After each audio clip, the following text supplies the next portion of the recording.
be able to put the pads on. We got a day off tomorrow. Put the pads on Monday, and we'll start, practicing real football. So excited about seeing that. I think we had a good first 4 days to get started. And I think we're making some progress. Obviously, we've got a long way to go, but excited about putting pads on Monday. Anything stand out to you after first couple practices? Yeah, I just think the competition between both sides has been good. Got a lot of effort on both sides. We've taken the ball away a few times defensively. Got a few explosive plays offensively. So I think there's a little bit of back and forth between the two units, and I think that's what you're looking for in a good football team is, both units having their, having their plays. Yeah, but you talked about guys flashing. Would you say Mason Tipton has done that so far? Yeah, I think so. This is one of these, rookie free agents out of Yale that, I really didn't know a lot about. One of the guys we spent a lot of time talking about in the draft process. And look, I think anytime you see guys like that, I think that's a credit to our scouting department and their ability to, identify players, and there's a management to the draft, and for us to be able to identify that player as a guy that, has a skill set that we like that might have a chance, and then, of course, we got to be able to get him assigned as a free agent. But, he's certainly somebody that's caught my eye in the first 4 days and really go back into the spring. Do you know what the scouting staff liked about him? What did they tell you? I think the intelligence and the speed, I think that was the main thing that we looked at was this kid can run, and he's smart, not just yell smart, he's football smart, and I think there's a difference. How did Spencer look out there today? I thought overall he looked pretty good. I mean, this was a hell of a throw on the corner route over here on this side versus kind of a two-man looking coverage. So, I think all of these guys, every quarterback, I think, has had their moments where they've done the things that we think they're capable of doing, right? And so now the key is how can we get that to be more and more consistent every single day, every single play, every single practice, every single rep. And I think that's what we're working towards. But I think you can see the flashes of, when he does it right, it's pretty good. Dennis, can you get a sense of where the run game is right now before you guys go to pads? Yeah, look, it's really hard to tell right now. Run game, run defense. It's hard to tell right now. We'll have a better feel for it when we're able to put the pads on and really thud up the ball carrier and things of that nature. And you will see a little bit more of, you get out into these environments sometimes and you're watching the play and, you don't, when we're not, really hitting or thudding everything up, it's hard to tell whether a guy could or couldn't make a play, right? And so I think we'll have a better idea when we put the pads on. But I do think there's some understanding of what we're trying to do. I think there's some cohesiveness, up front with how we're blocking things. I think our guys are working in concert pretty good together. So that's been encouraging. I might be a little too early on this one too, but in the first few days, what have you seen from Nick Saldiveri? Probably the same thing that, I was talking about with, a lot of these guys, in particular the young guys. I mean, I've seen some really good things from him, some athletic movement skills from him that I think have been good. And then I've seen a lot of things that he's got to, work to improve on. And so, but again, look, he's making progress. Now the key is we got to make some pretty fast progress, and so that's what I'm looking for out of him is accelerate the process a little bit. We didn't see Brian Brzee out there today. He's dealing with a foot injury. You guys are Lattimore at? Like, is he expected to miss a lot of time? I'm not going to get into time frames with him. or anybody really in terms of time frames of when guys will, be back. He's dealing with a hip flexor injury. What have you guys liked about Will Harris? It seems like he's getting a good look out. Yeah, look, size, athleticism, speed. He's a rangy safety, and he comes to work every day. He's a grinder, so all those things are good. I think he's another one that the more he gets accustomed to what we're doing defensively and the way we're asking our guys to operate back there, I think he'll get even more and more comfortable at the position. And I think he's a guy that, potentially there could be multiple roles for.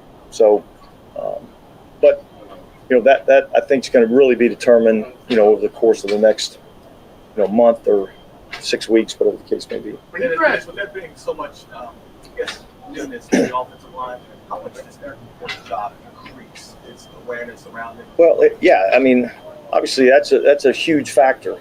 Look, the center position in general is the communicator on the offensive line. He's the guy that's, making sure, we understand, where we're working, and being able to get it adjusted when the picture changes. And so the communication starts with him. And so I think he's got, a big part of that. And in particular, because we do have so many new pieces, in particular young pieces on the offensive line, I think that and Caesar's role, I think, has to increase. When you were interviewing offensive coordinator candidates, how much did you bring up Taysom's role, or were you interested to see if those candidates had a vision for Taysom, and then in relation to Quinn, did something selfish about? Yeah, I don't think it was really that. I think it was mostly about not him in particular, but just okay, what's the scheme? What are the things that you believe in? And then within that, how do you adjust your scheme to fit what some of your guys can do? And certainly Taysom's name came up in conversation, but it wasn't like that was a huge, talking point. And I know Taysom hasn't been a traditional quarterback in a while now here, but I don't think we've seen him throw a pass in a minute. Just how is he kind of handling that? Awesome. Yeah, he's been awesome. He's handled everything that we've thrown at him, and we've thrown a lot at him. He's playing a lot of different positions, a lot of different areas, motions, shifts, alignments, position. But he's handled it like a true pro. And look, there's a lot of guys that have an athletic skill set, but you can't throw that much on them because they can't handle it mentally.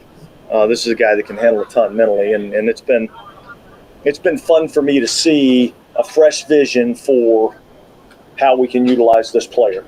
It's not just as the Wildcat quarterback. There's a lot of other things that this guy can do, both in the running game and the passing game. Do you see a clear vision for him, or is it still sort of a work in progress? Yeah, well, the clear vision is he's going to do a lot of stuff, right? I mean, he's going to do a lot of stuff. He's going to run routes, both from inline, out wide, out of the backfield. He's going to block. He's going to run the ball from the backfield. So yeah, I mean, I see him as a guy that's going to do a ton of different stuff. He's going to line up at the quarterback position at some point in time, and so I think he's an awesome weapon to have, and I think he's extremely selfless in terms of a person, in terms of a player, and just wants to do whatever he can to help the team win, and I know I appreciate that. Yeah, we've seen a lot of Kool-Aid the last 2 days on the outside. Say it again? We've seen a lot of Kool-Aid the last 2 days on the outside. How valuable are these reps for him right now? What are you looking for him to show? Well, extremely valuable. I mean, he's a rookie that missed all the spring. So he's 1,000 reps behind. So every rep that he can get is a learning experience for him. Good news for him is that he's smart. He comes from a system that did a lot in college. Fundamentally and technique, he's sound. And yet there's differences in terms of how we do things compared to what he did in college, and so he's got to get up to speed on those things. So, but he'll be a quick study, and look, he's just got to get out here and get the reps. What are all the positions think you have played? Well, he's played tight end, he's played running back, he's played fullback, he's played wide receiver. He hasn't played any defense yet. He's played personal protector. He's been a kickoff returner. I'm probably missing something, but I mean, just about every potential skill position that you can think of, he's done it. Punt rush. There's different alignments for each. You're out there watching, aren't you? Because he's been a quarterback, does that allow you to kind of just put off him throwing the ball if need be? He can do it. So Yeah. Look, I mean, he can handle a lot, right? But at some point, why don't we get him good at the things that maybe he hadn't done quite as much? Let's get him good at those things, and then it's kind of like riding a bicycle a little bit. We'll be able to get him back on the bike a little bit and line him up at the quarterback position some. And is he throwing the ball, let's say you wanted to install plays that be the throwing option, is that something that comes up more in the regular season when you're specifically game planning? Yeah, well, look, I think the obvious thing is how are teams playing him when he's at the quarterback position? And if we're getting advantageous looks to be able to run the football, then it makes sense to run the football. If we're getting advantageous looks to throw the football, then it makes sense to throw the football. I don't know what those looks are going to be yet until we kind of get into the season and see how teams, want to try to play. Now, look, we got a pretty good idea how he's been played in the past, and based on the teams that we play, we'll probably go into each game plan with a little bit of an idea of what we want to do there. When you look at joint practices, I know you have a 2-day, right? Still with the. Have you heard talk or coaches talk about a preference more now towards the 1 day? And do you have any idea why that is? Well, I think this. I think you get an opportunity to work against a lot of different looks instead of the same look, all the time. The rules of the game are you can only have 2 joint practices with one team. You can have up to 4 total joint practices. And so I think, we're not doing that. So it's probably a better question for other coaches. But, they get an opportunity to work against, 3 different teams, potentially, and 3 different offensive schemes, defensive schemes, special team schemes. Some of this may have to do with the new kickoff rule, and they want to get, a look at what other teams are doing. It doesn't have anything to do with maybe they feel that 2 days increases the chances of a fight or something. Have you ever heard anyone talk about that? Or? Yeah, I think that's probably. I haven't done the study, but I'd say my gut reaction is that you probably have a little bit more of that going on day 2 than you do during day 1. You go to a joint practice, you have the first day's practice. One team or the other is going to feel like they got the better of the other team. Those coaches are going to go yell at their players. Their players are going to be pissed off, and then that's how that stuff happens, right? I mean, that's typically, kind of how that happens. I think, look, the big thing, with joint practices, I think, you got to kind of put a lot on the head coaches to try to get that stuff, under control ahead of time. And look, certainly there's no foolproof way, but you're talking about guys competing at a high level. But I think it's probably an accurate statement. More with the Tipton or guys like him, how much curiosity is there or background on when it's apparent that he's a legit prospect? Okay, well then why did he go to this small program? Was it just because he was a late bloomer, or? Yeah, I think we're always kind of trying to figure those things out just a little bit. But I do think that's part of the deal. Sometimes it's Sometimes it's an academic issue. Sometimes it's a size issue. Sometimes it's some of these guys are 130 pounds when they come out of high school, and then all of a sudden they, get into college and they get to be 185, 190 pounds, and they become a different type player. So, but you see guys all the time, coming from some of these smaller programs that end up making it. Now, if you want to talk about percentages, there's a lot more percentage that are making it from, the bigger programs, obviously. But there's football players in a lot of different places, and you just have to, go try to find them. And look, I think our scouting staff has done as good as anybody going and finding those guys. So Tipton probably wasn't an academic issue unless it was the good kind where he just really wanted to go to Ivy League. Sometimes you're too smart to play football, but I don't know if he's in that category. All right. Okay, guys. Thank you.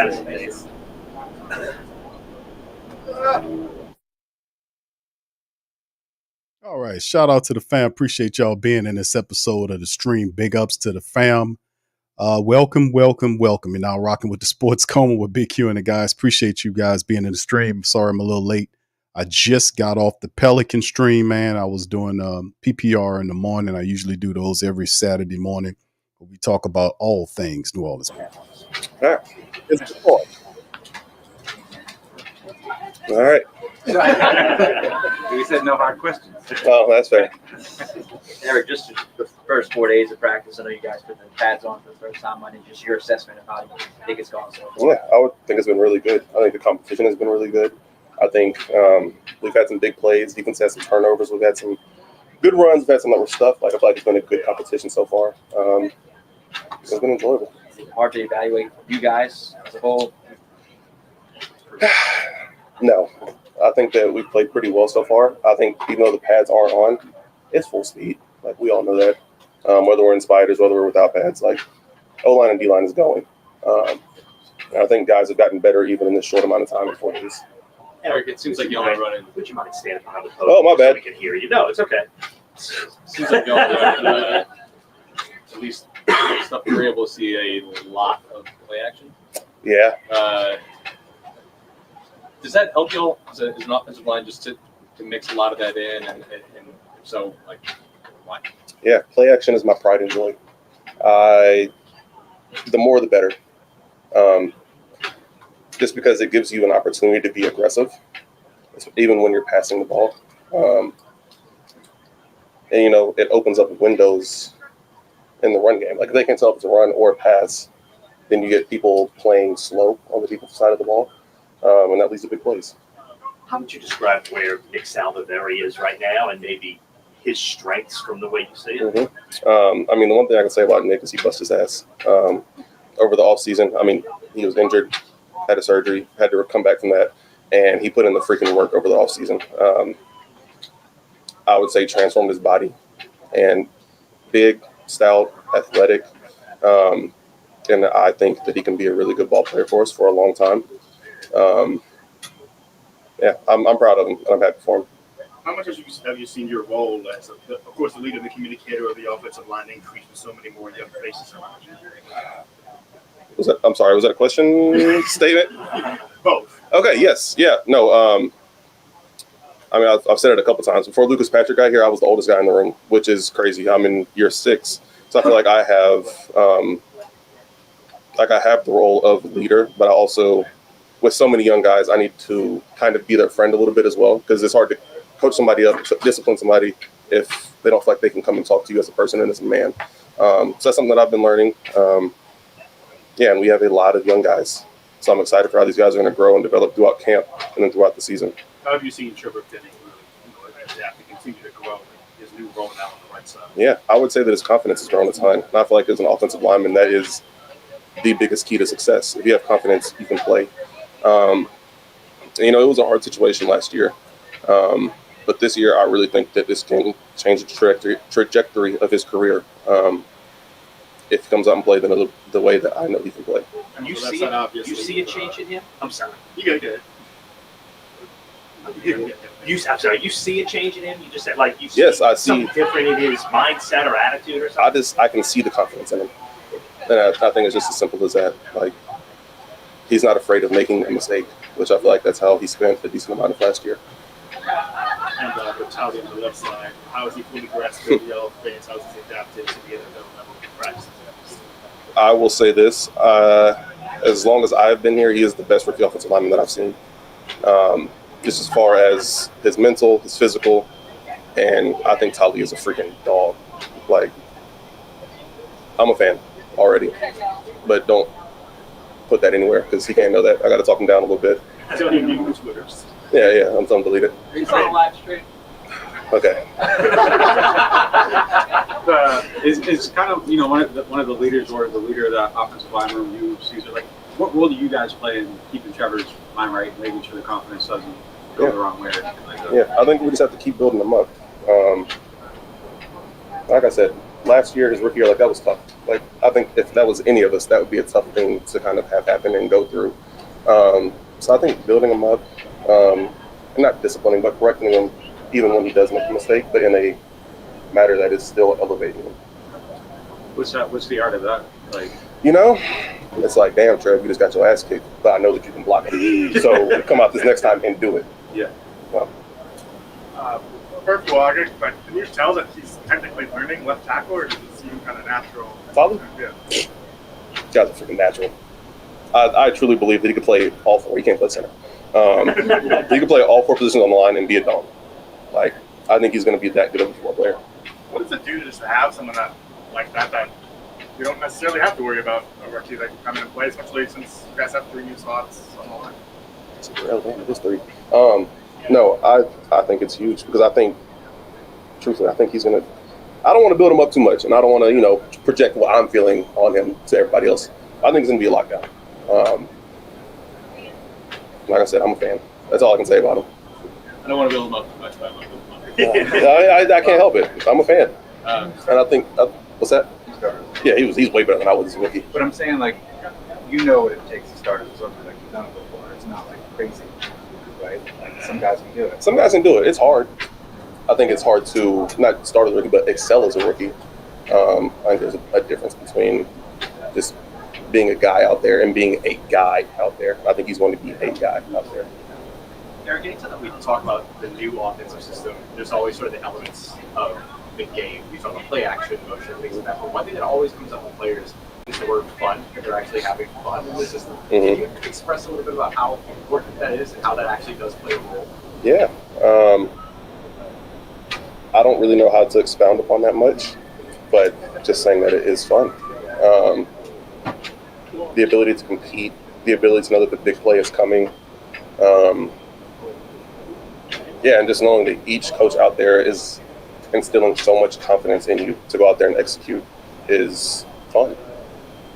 And how important is, it feels like fun is such a thing that we never talk about in football being like a part of it. How important is it for fun to be a part of it? Yeah. I feel like when football is fun, it's easy. When it feels like a business, it's hard. And there's going to be hard days. That's just the reality of the game. But when you're having fun playing, truly having fun playing, it makes it so much easier. And I think that you can sense that with the entire offense out there. I know the wideouts got blocked a little bit more. Have many of them Yes, come they to do. Yes, they do, and I love it.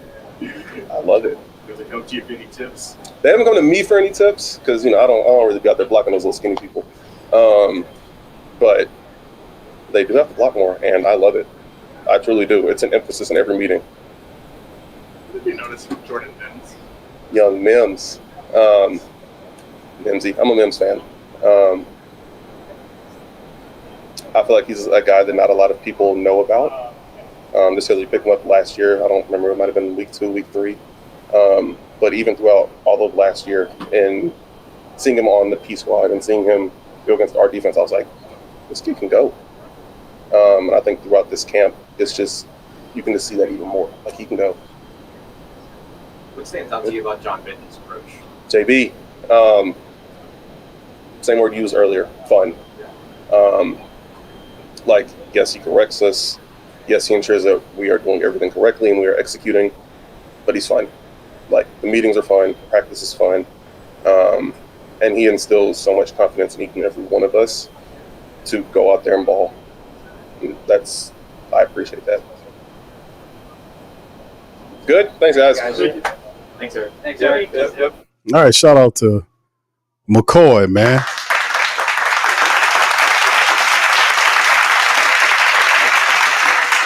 Thank Taysom up next, man. Shout out to the fam, man. Appreciate y'all being in the stream, man. Hit the like button. If you're not a subscriber, feel free to subscribe. It's Taysom. Hey, How's it going, guys? Good. Hi. I think I ask you this every training camp. Do you have a clearer picture now of how you're going to be used than maybe you did in past years, or is it still being figured out as we go? Yeah, I think it's still being figured out. I think the hard thing, right, obviously it's the first year with a new staff, and we haven't had a game week, So I think so much of training camp for me is you're trying to install your base plays, right? Let's install the offense and let's get some reps and time on task with that. And that becomes a little bit challenging, right, for a guy like me. And I feel like Clint and the staff has done a really good job of incorporating me doing different things. So, yes, I do feel like I have, a good idea, but I still think that they're figuring what that is going to look like come, week one. Taysom, have you now played more positions on offense than you haven't? I've I don't know. I mean, I've kind of checked everyone off the list except the O-line, I don't do a ton of stuff, as a split out receiver, but there's a little bit of everything sprinkled in there. How would you say it is different for you? Like, what's the biggest thing that's different in this system for you than maybe the last couple of years so far? God, that's a good question. Again, it's a little bit hard because I really don't know what that's going to look like, as we get into the season. But I feel like the use of the fullback in this system that role has been expanded, in this system. And so I would say that I have done more of that than I've really done.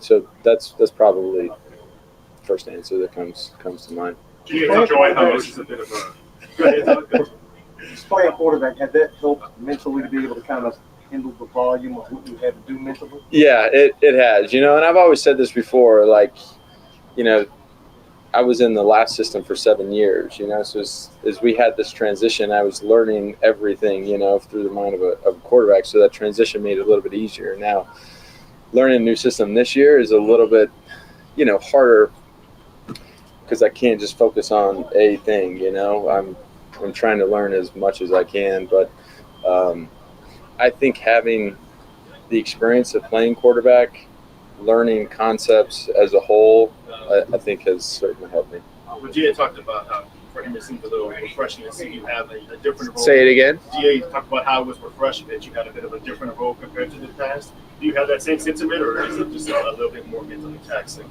No, I would say, look, I'm not like Cam Jordan Holmes, but I've been in the system for a while now, and so I think it is nice to be challenged in different ways, and from that standpoint, that has been fun for me. It's been a challenge, but it has been fun, So whether you call that refreshing or fun for me, that has been a fun experience. Are you enjoying being at the fullback spot? Yeah. I think it's one of those things that our defensive guys will come up to me and make jokes like, "Oh, where are you playing today?" Like, we don't know how to call your personnel when you're in the huddle, and they're saying, "Hey, 7's in the huddle," and so they have to be able to know that could mean a lot of different things, So the more that I can do there, and then the more I can do other places, I think it just makes us harder to defend. That's part of the intent in terms of how to impact the opposing defenses in the regular season as well, right? For sure. Create that type of Yes, for sure. How do you experienced any of that in games too, in terms of defensive players making remarks to you about that? Yeah. No, I've heard a number of different things. Or if we'll sign guys, that are here for the first year, and they'll talk about what that was like getting prepped to play us in a game week and stuff. So I've had some fun conversations with new teammates that I've played through the years. Is there a sense of pride in that for you, that you create that sort of? I don't know. I don't know that I really think of it that way, to be honest. But it is a fun conversation. And look, at the end of the day, like we're all chasing an experience, right? We're all chasing the expectation in the NFL. I don't care who you are, what team you're on. The expectation doesn't change, right? Like the expectation is to win. The expectation is to play in the postseason. And we've talked about this in the past here, that when you're on a team that wins and you go and have this postseason run, you become part of NFL history, and at the end of the day, that's all that matters, right? That's all we're chasing. When's the last time you threw a pass? Has thrown a pass? You're talking like in a practice in a team Or just setting, like, or what? I mean, like I don't know if you're working out over the summer, like do you still throw? Yeah, I throw balls. I'll throw a ball every day at some point, just to make sure I still can. Has that been weird for you not to throw as maybe frequently as I know you've been doing this a couple years now? No, it hasn't. I think it's one of those things that I still feel really comfortable and confident doing that. And it's trying to spend time on things that I, haven't had a ton of time on task doing. And so I try to do my best at getting exposure to all those things. So that is something that I'll never let, slip. And then I think back in the spring you told us that like when you had a frank conversation with Clint, like how much of that was, or that frankness was like, hey, maybe you're not going to be throwing as much as you're used to. Like, did that cover any of that? We haven't really talked about that. I think as we talked earlier, I think that what I'm going to be doing is we're still trying to figure that out, So, and when you get to training camp, you're not game planning stuff, right? You're not putting some of these, maybe more exotic packages that you would call, but we're just trying to get our base stuff in, and we're 3 installs into it, so we haven't hit any of those unique packages that you would say. So I don't know if that's fair to say. I haven't talked to Clint about that specifically. Hey, so when we're watching you guys, there's a lot more like play action, bootleg that we're used to seeing. Yeah. I'm just curious from your experience as a quarterback, what that does to help you out. If that like a picture or whatever. From just like an offensive perspective in general. Yep. Well, first, I would say that that's fair to say. I think that the play action, naked movement stuff has been more of an emphasis this year. But I would say that we have made more of an emphasis in running the ball. I think that we've ran outside zone more than we historically have here. But the intent is to get really good at that so we can run nakeds and boots and stuff off of that. So to go along with that, I just think that makes us harder to defend, so that definitely has been an emphasis, and I think that's something that will carry throughout the season. So, I mean, that just goes into one of the multiple different ways that you're trying to present the same picture. Yeah. And then make the defense basically react slower. For sure. Yeah. But I mean, I think that's what this offense is kind of built around, right? Run outside zone and set up everything else, When you've been learning like this playbook and talking about that not challenge, but that like fresh approach of learning something new, how much of that is like the motions and do you enjoy like kind of snap stuff or? Yeah, I mean, look, I think that's probably from what Clint does. That's where the exotic stuff comes in. We're going to run what we run, but man, we are going to give you a ton of different looks. We're going to give you a ton of different movements, shifts, motions, and whether that's across the ball, out to in to out. So I think that that's what makes this offense harder to stop, but it does add more stress onto us as players, So we're getting a lot of reps in doing this stuff, and I think it is challenging guys, but I think so far, like everyone has done a really nice job of learning it. Okay, so as you've gotten later in your career, has there been times where you've had to kind of step back and say, like, think about more how much contact you take and whether it's necessary? Like, are there points that you have to kind of fight against your own nature to kind of run like a snowplow, or get out of bounds in terms of, hey, I want to be available all season long? How do you kind of measure that? Yeah, I think there's a couple things. The first answer is no, I don't think about that. And I would say, as soon as I start thinking that way, like it's time for me to be done. I've always played the game one way, and if I can't do that anymore, then I'm not going to do it. I think this game requires too much. My teammates are putting too much into it, that if I have to start thinking along those lines, it's not fair to them, it's not fair to me. But as far as thinking more about my career, I would be lying if I said I haven't become a little more nostalgic as I thought back to my career, college days, to how I ended up here. So I have been a little bit more that way, just as a whole. Say a defensive snap on your career bucket list now. No, it's not on my bucket list, but look, it's always there. We kind of always joke, but there have been a few situations where a few guys went down, and all of a sudden, had a few defensive coaches coming to me and saying, "Hey, we might need you to do this," but like the other team's going to try a Hail Mary at the end of the half. Something like that, would that be a play you could do? Yeah, I think that would count, but no, I don't think so. Those guys are so well trained to do all this stuff, but no, I don't know. But never say never. You remember when the Patriots took Troy Brown, the receiver, and put him in defensive back in a pinch? Yep, I remember that, and I think Gronk did that too for them, not in a pinch, but in a Hail Mary situation, right? I think they've kind of done some things that way. That's what you thought for the movie. Yeah, I think it's exciting. I think it's hard to know how that's going to affect the game, but man, I think it's going to add like some really exciting plays in our game. And as you think of historically what that play has been over the last few years, statistically it's really been a non-factor. It really hasn't been a play. So I think it's an exciting thing. I'm excited to see how that plays out, but I think it's going to add a lot of fun and a lot of excitement to the game, to fans, to us as teammates. Like it'll be fun. Maybe left tackle, guard, which one would you do something on? None of those.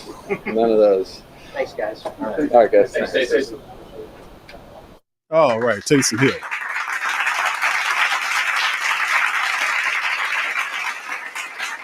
Starting to look like Taysom kind of getting a little frustrated about those fullback questions. Get ready. Taysom, you're going to get plenty of those, bro. That's going to be a major point of emphasis in terms of the fullback position, because we don't talk about the fullback that much. It definitely doesn't get featured in Saint Talk, but being that Clint Kubiak's new system, when he was there as the passing game coordinator with the 49ers, the usage of use check was big.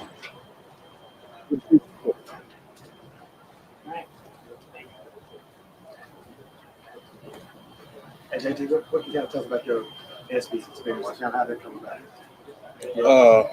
It's the experience. It was pretty great. Met a lot of guys out there, a lot of opportunities out there. Just rubbing elbows and creating opportunities for the future.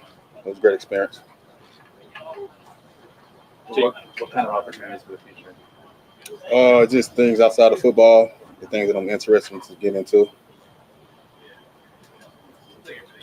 Sorry, Dad. They sent out a note yesterday saying that you're great at bowling.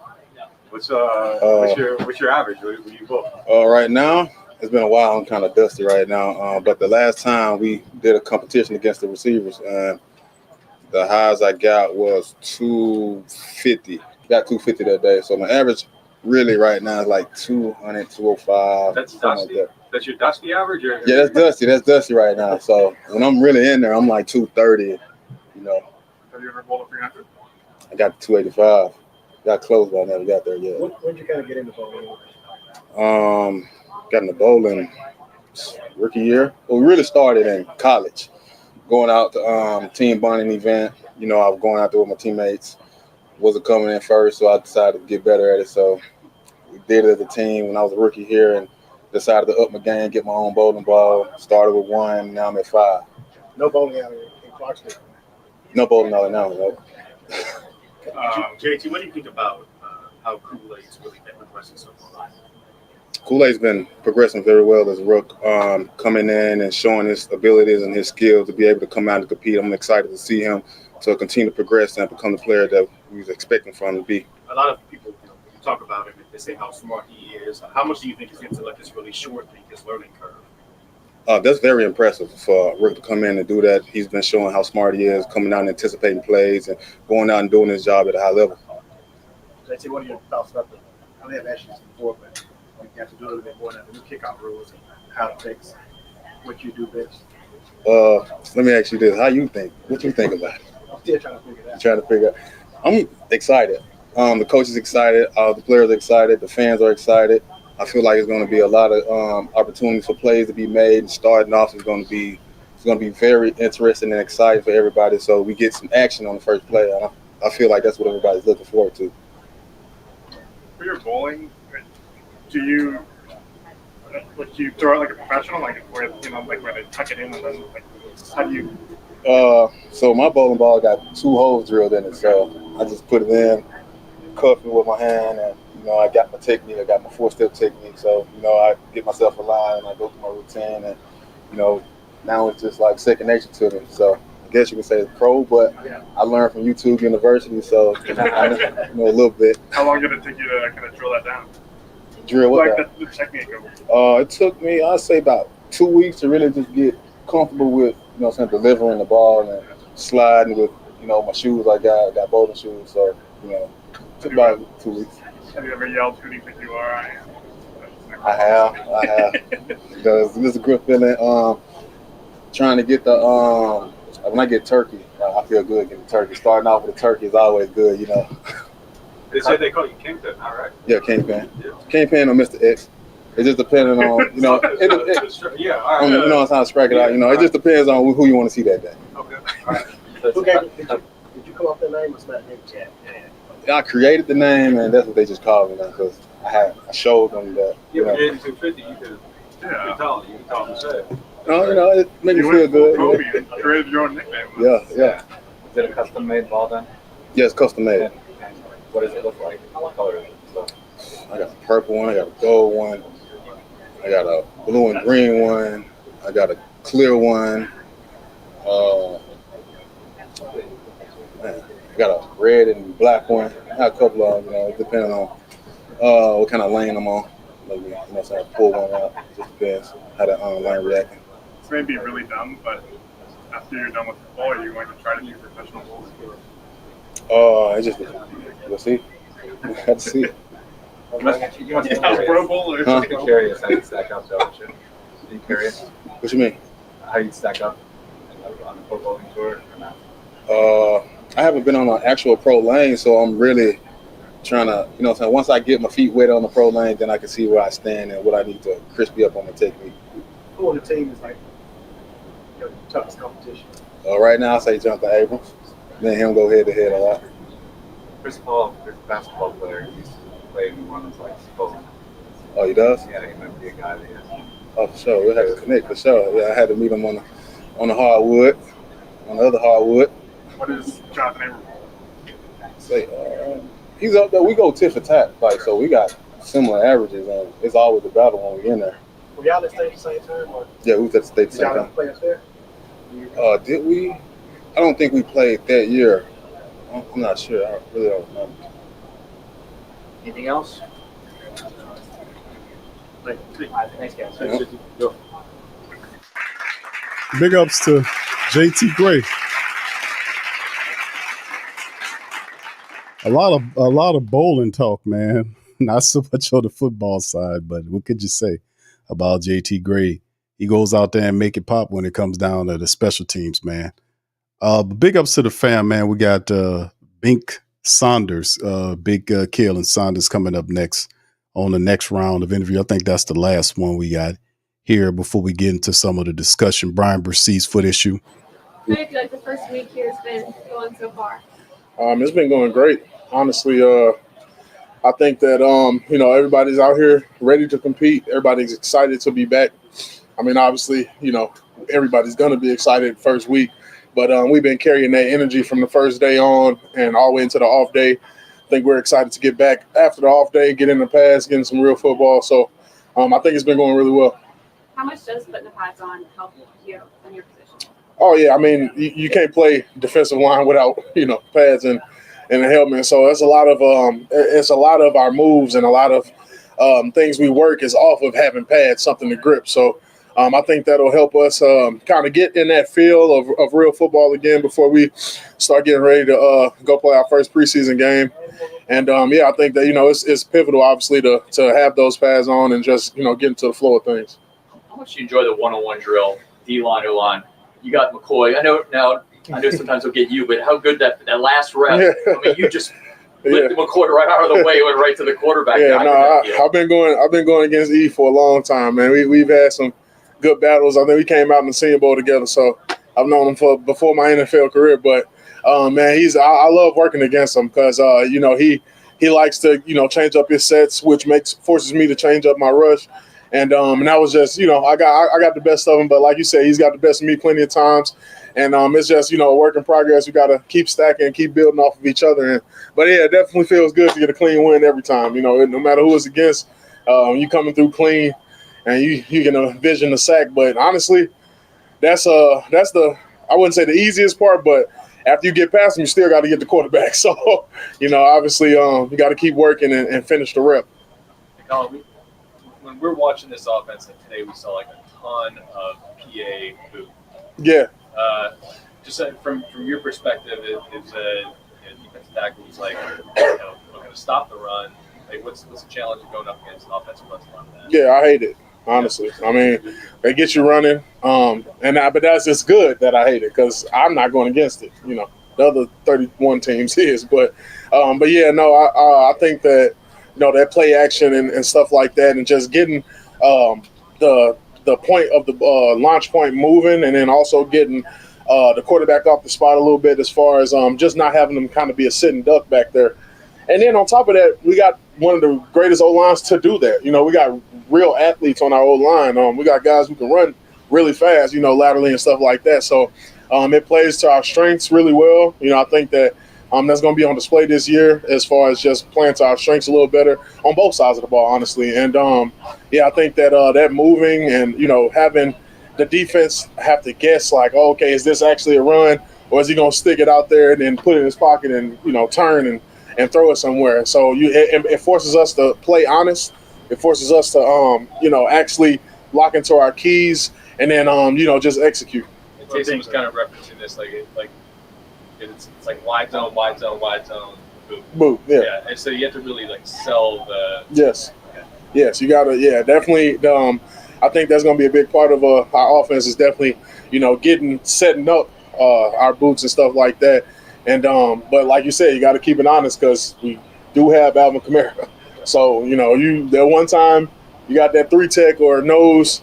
Oh, I think it's a boot. I'm gonna play backside. Now you reached, and now Alvin Kamara is running to the end zone. So got to keep it honest. And like I said, I think it's gonna play to our strength this year. Khalen, you talked about how you have the athletes on the offensive line. Obviously, more of an interior guy. What have you seen out of Taliesin so far? Oh yeah, he's gonna be a great addition for us. He's very stout. I mean, getting to go against Carl every day, that's going to do nothing but make you better. Carl is one of the better ends in this league. So I think that he's going to be a really good asset for us. Has great feet, obviously, can move, can dance, kind of a dancing bear type of guy, can absorb all of the power, but he has power also to give and generate power.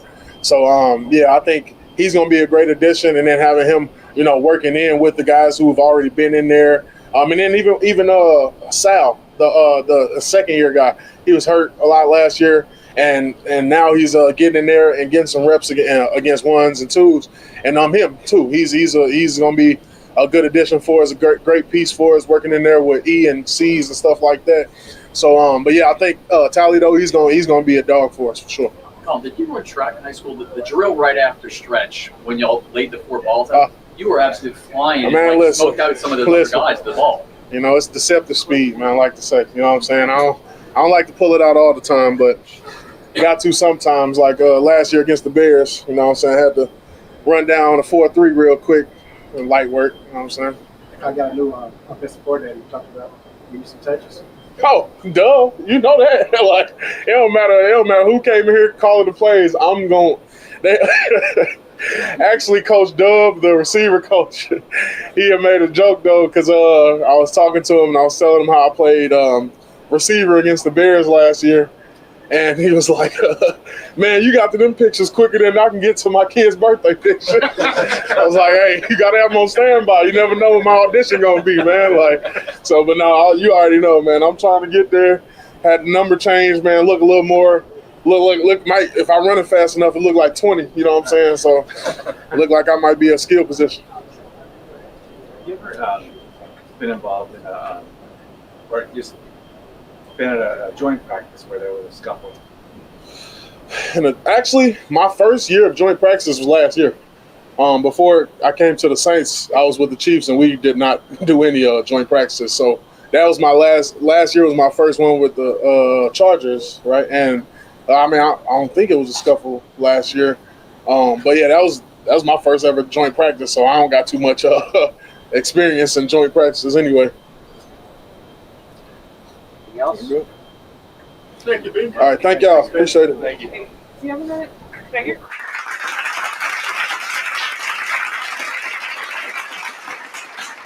All right. Shout out to Bink Saunders, man. Talking to the fam, man, and big ups to the fam. Appreciate y'all being in the stream. Please feel free to hit the like button. We up in this thing, man. Saints camp day 4. Of course, a few things to kind of go over with in camp day 4. We talk about obviously the fact that they had some injuries that occurred. To talk about Brian Bursey has a foot issue, is reported by Dennis Allen. He talked about it with Bursey. He wasn't at team drills today after that.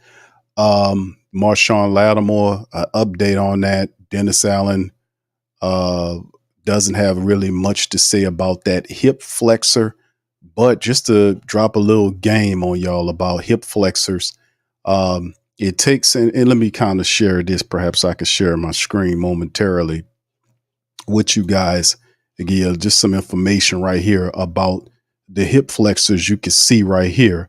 I asked, the question, how long does it take a player to rehab from a hip flexor injury? And it basically is quoting the American Hip Institute and other health organizations. It takes time to recover from a hip flexor injury. It depends on the severity of the injury and other factors such as your age and health. Mild strains can heal in a few weeks, while more severe injuries could take up to 4 weeks or longer. Injuries that aren't treated right away can take months to heal and may lead to chronic pain. So there you go. Also, the American Hip Institute, I didn't know that existed, but I guess it does make sense, is saying from their website, rehabilitation can take 8 to 12 weeks, depending on the severity of the injury. Players with mild grade 3 injuries can expect full recovery and return to play in 6 to 9 months. So it gives you a time frame from hip flexor, depending on, a few weeks to months. So based on what's going on with Marshawn Lattimore, we'll see how this situation occurs. Of course, Dennis Allen, it just happened not too long ago, and we just have to wait and see how it all kind of works out. All right. Anyway, to keep it bucking and moving, also some brief notes to talk about. Shout out to the reporters. Give them some shout out as well. Talking about it, a good shout out to brother Ross Jackson at the Saints News Network. Kind of shared some information about Derek Foster, who's the running backs coach. He talked about the fact that Coach Foster, who I told you guys about, we played interviews from him. Really smart coach. Really happy to have Derek Foster here. He used a weighted football with a slip cover to simulate a wet ball type situation. That's pretty intelligent to do. He was working with AK-41 and all the running backs there with that drill. So that was a good little information. Thank you, Brother Ross, for that. Big ups to John Hendricks from Saints News Network as well. I always give these guys shots out because they're terrific.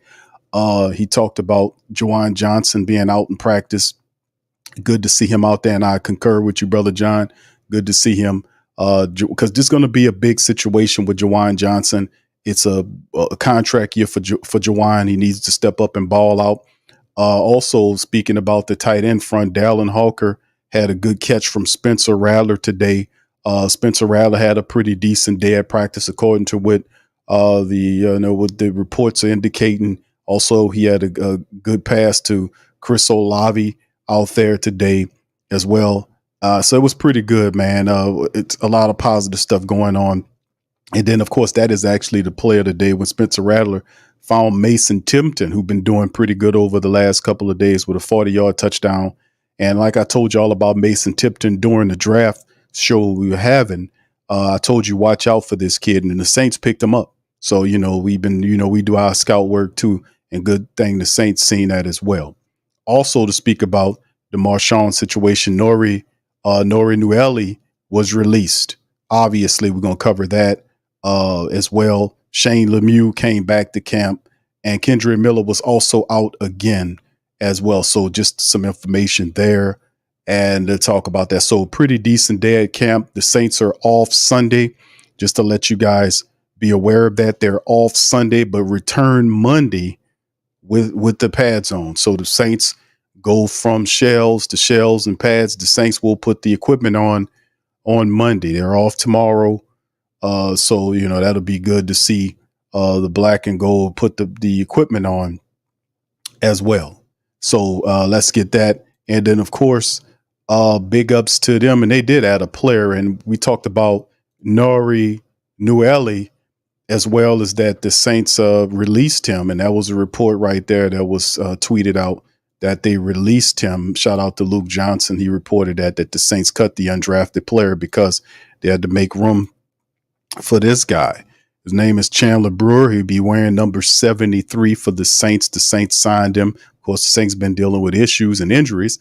And shout out to John Sigler at the Saints Wire, covered the scoop here that the Saints have brought in some much needed offensive line depth. The Saints are signing veteran Chandler Brewer.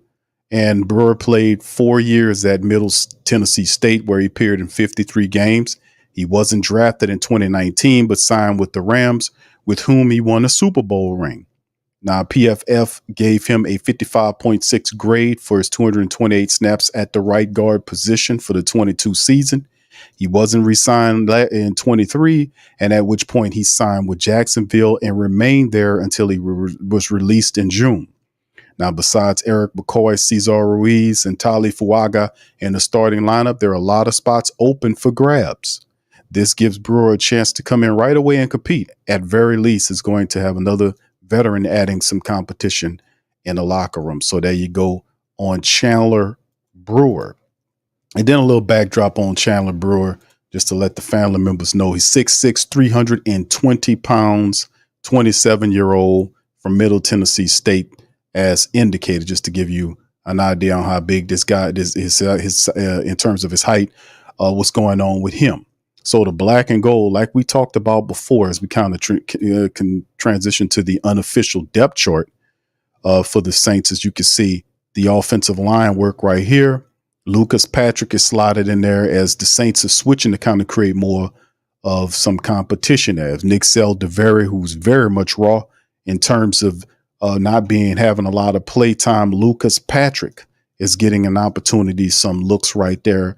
Perhaps Chandler Brewer comes in and he might actually get a part of that competition at the left guard position, as the Saints are seeing if they can create a competition there. Obviously, it looks like they're settling in with Tali Fuaga and Trevor Penning at those opposite tackle positions. And just to be honest with you, very early on, a lot of praise is being heaped on Tali Fuaga. You heard what Erik McCoy was saying.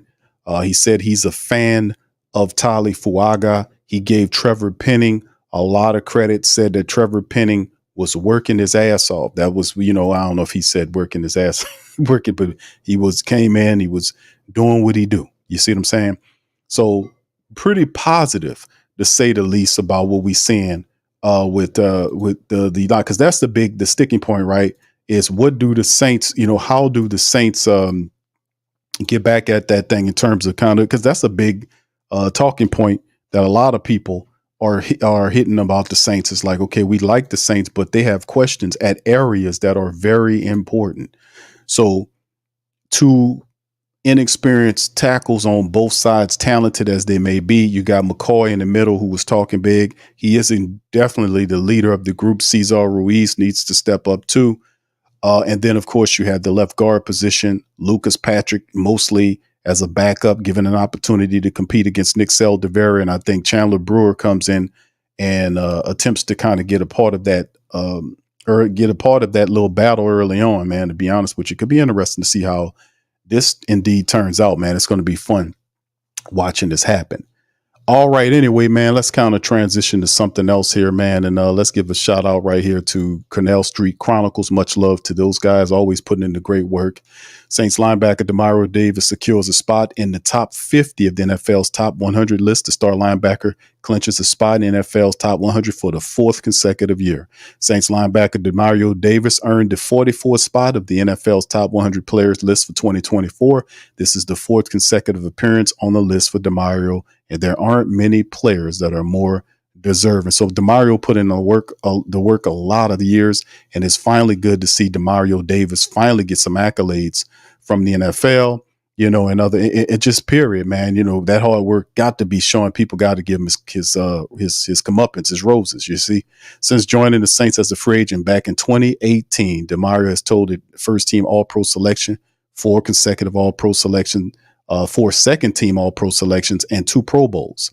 Demario has also won the Bart Starr Award in 21 due to his character and leadership. Most Saints family members would argue that Demario Davis is the second best free agent signing in Saints history behind the great Drew Brees. And I absolutely agree about this 100%. And then imagine that the Saints had both those guys right around the same time juncture is insane to me. But Demario, and that the impact of what Demario Davis was in being that, a black and gold man like myself, knowing the history of the team and all the stuff that comes with it. There were musical freaking chairs before Demario Davis stepped in at the middle linebacker position. It was musical chairs at the linebacker position. It really was. Guys couldn't solidify it. You had Curtis Lofton that came over from the Atlanta Falcons. And we talked about, we don't really get too much help from guys that come from over here. It's usually in reverse, like guys go over there and help them. But I say probably the best acquisition that came from Atlanta to New Orleans was Curtis Lofton. And he did decently. He wasn't bad, but he wasn't all that either. He was a decent selection there. But you had guys like James Laurinaitis, who couldn't stay healthy. There was other people. The Saints tried to answer the toll. Alex Anzalone played all right, but he was off and on. He was hurt. But when they got Demario Davis, man, Demario Davis was perfect. He is the Iron Man. He don't miss many games. If anything, as he continues to get older, he still is very effective, even though I obviously recognize a difference in the lateral speed of Demario Davis, as that is something that is going away. That's why it's very imperative that the Saints utilize Willie Gay's ability next to him to get that speed component. But Demario Davis is definitely the second best acquisition to the team besides the great Drew Brees. So anyway, so shout out to Canal Street Chronicles for giving, putting the spotlight on Demario Davis, because he deserves it, man. He really does. All right. Anyway, to keep it moving, man, this is some somber news I want to pass on, man, to the family members about a favorite. And this is a guy that I've been watching for years. He's a local legend in New Orleans. That New Orleans sports icon Ed Daniels is hospitalized in California. So prayers up to the great Ed Daniels, man.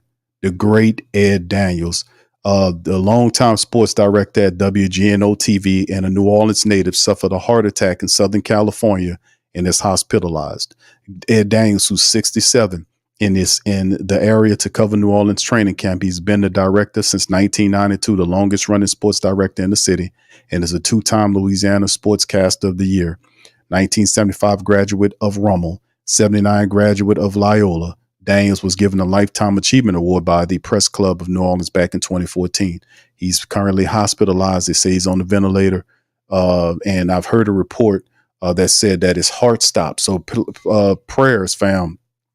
Prayers up to the great Ed Daniels. If a lot of people from the New Orleans area know who Ed Daniels is, and Ed Daniels was early on a guy that would always tell it like it is, and he's a solid dude. So prayers up to the great Ed Daniels, man, and his family, man. Our prayers go with you guys for Ed to be all right. Shout out to Ed Daniels, man. So, all right. Anyway, fam, that's kind of somber, man, there, but got much love for Ed Daniels, man. But let's cross over here. The Saints training camp mic'd up with Alontae Taylor. I wanted to play this little piece right here. The Saints had mic'd up Alontae Taylor during the DB drills and all this. And this is, of course, when before Marshawn Lattimore had suffered that hip flexor, but they had shared this bit of video, and I wanted to share with you guys. Put one in the chat if you can hear it. Here we go. 4-3. 4-3, dog. Come on, man. You ain't running past me. Mic'd up today, y'all. Get out some good content, man. Socialize with the guys. Let's get it, young. They be playing all this little music. We need to be listening to, like Alicia Keys, Anthony Hamilton, Fantasia for sure. What do you say? I thought y'all said, we don't need no music. This is when you start flying around the thing. While the shawty look at you. When you skating, yeah. You turn around, start skating backwards, and you be bopping though. Hey, that used to be the spot every Friday, Saturday. Gotta make sure we get that good straight. We competing today. We got them releasing with the receiver today.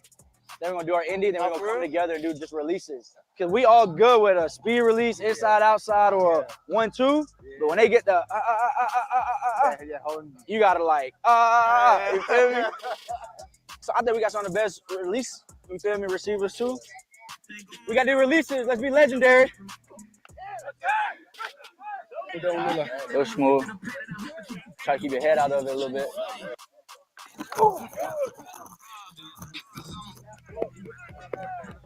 Get off your heels, get off your heels. Keep motoring off the rip. Dang! Alontae, run into me. Let him knock you where he's going. Let's go. 0-2. Yeah, that Jackie Robinson though.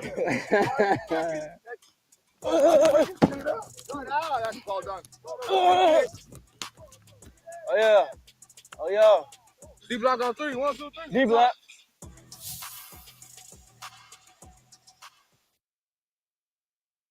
All right, shout out to the fam, man. That's a little. I thought that was pretty cool. I just wanted to share that with you guys, dealing with that. But yes, indeed, man. Big ups to the fam. Appreciate y'all for being in the stream, man. We talked about it. Very positive. Like I said, the Saints go into they're off Sunday as they gear up for Monday and an opportunity to kind of change things around insofar as put the pads on and be able to kind of work. And it gets close as we kind of rev up for regular football, man, and get that popping and snapping. So very positive to see that go on, man, as well. So if you guys got any questions, please feel free to throw them in the chat. We up in this thing. Much love to the fams. Like I said, man, shout out to Ed Daniels and his family. That's very, that was surprising to see that pop up on my feed. And I was like, man, he's not breathing. They got him on the ventilator. So hopefully Ed Daniels will be all right, man. So shout out to Ed Daniels and his fam. All right, big ups to all you guys. Thank you for being in the stream. Much love to everybody. OG Jerry, Corvady, it's good to see y'all. Marishka, I see you. Philip, big ups to KD, Bronze Flat Power God, T. Scott, Ian from Chiefs Kingdom. Shout out to you, fam. Appreciate you. Walk for Jesus International Disciple Revival. Big ups to you, brother Randy. I see you, fam. Appreciate you as well. Ocharimo, big ups to you. Michael, I see you. Yeah. Michael says those hip flexors are painful. Hey, man. Yeah. So that's the timeline. I was like, man, Dennis Allen's not going to give a timeline right now. He's not going to give a timeline on injuries until he's forced to, which will more than likely come if he's generous with the information. He could just say right now, we don't know. We don't have an idea. And then maybe, to the regular season start, then you would actually know what it is. But I wouldn't be surprised that we don't see Lattimore until the regular season start. I mean, you might see him off to the side, but that was the purpose of getting a Kool-Aid McKinstry. And then, of course, you have Will Harris, who the Saints picked up. He's a safety that plays the corner position, another dude that provides versatility for you if you need to. And when that start hitting, because we deal with these injuries every year, if you think about it, every year it's the same thing.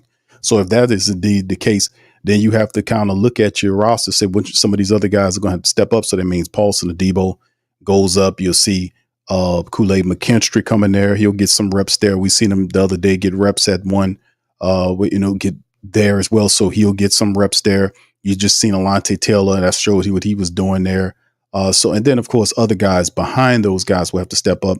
As we know, Rajon Wright had gotten an interception the other day.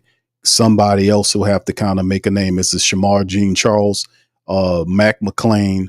Like I said, Rajon Wright he had an interception. Rico Payton, some of these guys that are lesser known cornerbacks have an opportunity to kind of flash and make themselves aware, and make the coaches aware of their existence. And as far as making plays, letting them know, hey, man, we ready for a larger role here. So when injuries happen, that's usually how it goes. So, and also the Brian Bursey issue with him having a foot issue. We don't know the severity of that. Obviously, right now, I'm pretty sure that we're going to gain some information, maybe not today, perhaps Monday or Tuesday later on in the week. We'll see where Brian Bursey is in terms of his foot issue. But that's why it's imperative that you have a lot of guys there that can kind of step in and make plays, because Bursey was forecasted as being a guy that makes the step into a starting position. A lot of people think Bursey this year will make the step to be that guy.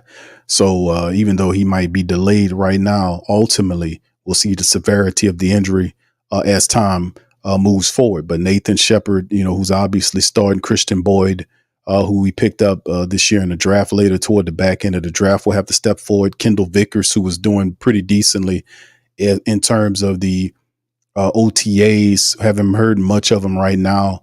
But another player like Jack Heflin, who was on the team last year, flashed in training camp last year, did pretty decently in preseason. Could Jack Heflin use this as an opportunity? Because Jack Heflin could play. He's not a well-known player, but Jack Heflin could play. He could play.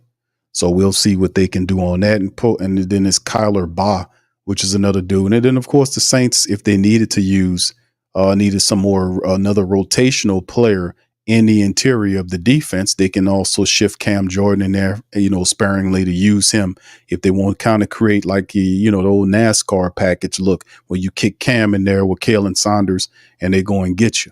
So, I mean, that's the versatility that the Saints have with Passanio, of course, being out to later on this year if he'll be back, period. So Brian Bursey's foot issues, I don't know yet because it's still early on. We'll have to see what it is. And time, like I said, time will reveal what will happen right there. So that's a couple of things we talked about. They had some pretty good moves and motions right there with Spencer Rattler having a pretty decent day out there. We talked about Mason Tipton, who's been playing pretty good over the last couple of days. He's another of the young wide receivers trying to make his name known, because we know that Cedric Wilson has been doing some solid work in camp as well. We had Equanimeous St. Brown made a play or two. Bub Means, not hearing too much from him yet, but Mason Tipton among our young, not only undrafted players, and I ain't gonna say undrafted, but among the young players that are unproven.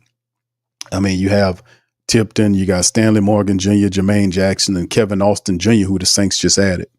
So he is right now, out of all those guys, he's the one making the most noise. This the kid out of Yale I've been telling y'all about, who's not only is brainy, but he also plays the position pretty well. And he could be a guy that he does have speed, and the guy is a pretty solid player, and he just have to keep doing what he's doing to impress the Saints decision makers.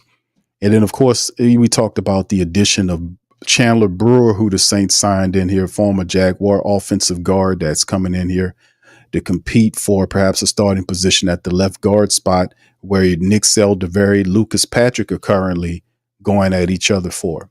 There's another third guard to the mixture there to kind of push Nick Seldaveri, who the Saints would be tickled pink if he was to seize the position, because that would then give the Saints 5 starters that they themselves picked. You have 1, 2, 3 first-round draft picks, which are Tali Fuaga, Trevor Penning, and Cesar Ruiz. You'll have a second-round selection and McCoy, and then if it's Nick Seldaveri, you'll have a 4th-round pick. So it'll be all Saints draft-picked offensive linemen that'll be starting. So I like the idea of them not just giving it to Nick Seldaveri. They're actually putting Lucas Patrick in there, who's mostly seen as a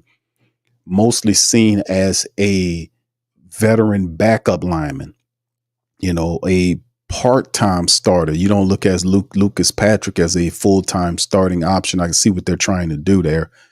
And then, of course, we'll see what Chandler Brewer brings here, but very all cheap options for the Saints, to be honest with you, as well. So anyway, and then, of course, I already mentioned Juwan Johnson being at camp. He's been seeing there. Dalen Hawker has really been stepping up, showing some pizzazz as well. Out of all the undrafted tight ends or the lesser known tight ends, he's obviously head and shoulders above Michael Jacobson, Jasper Horsted, or Tommy Hudson.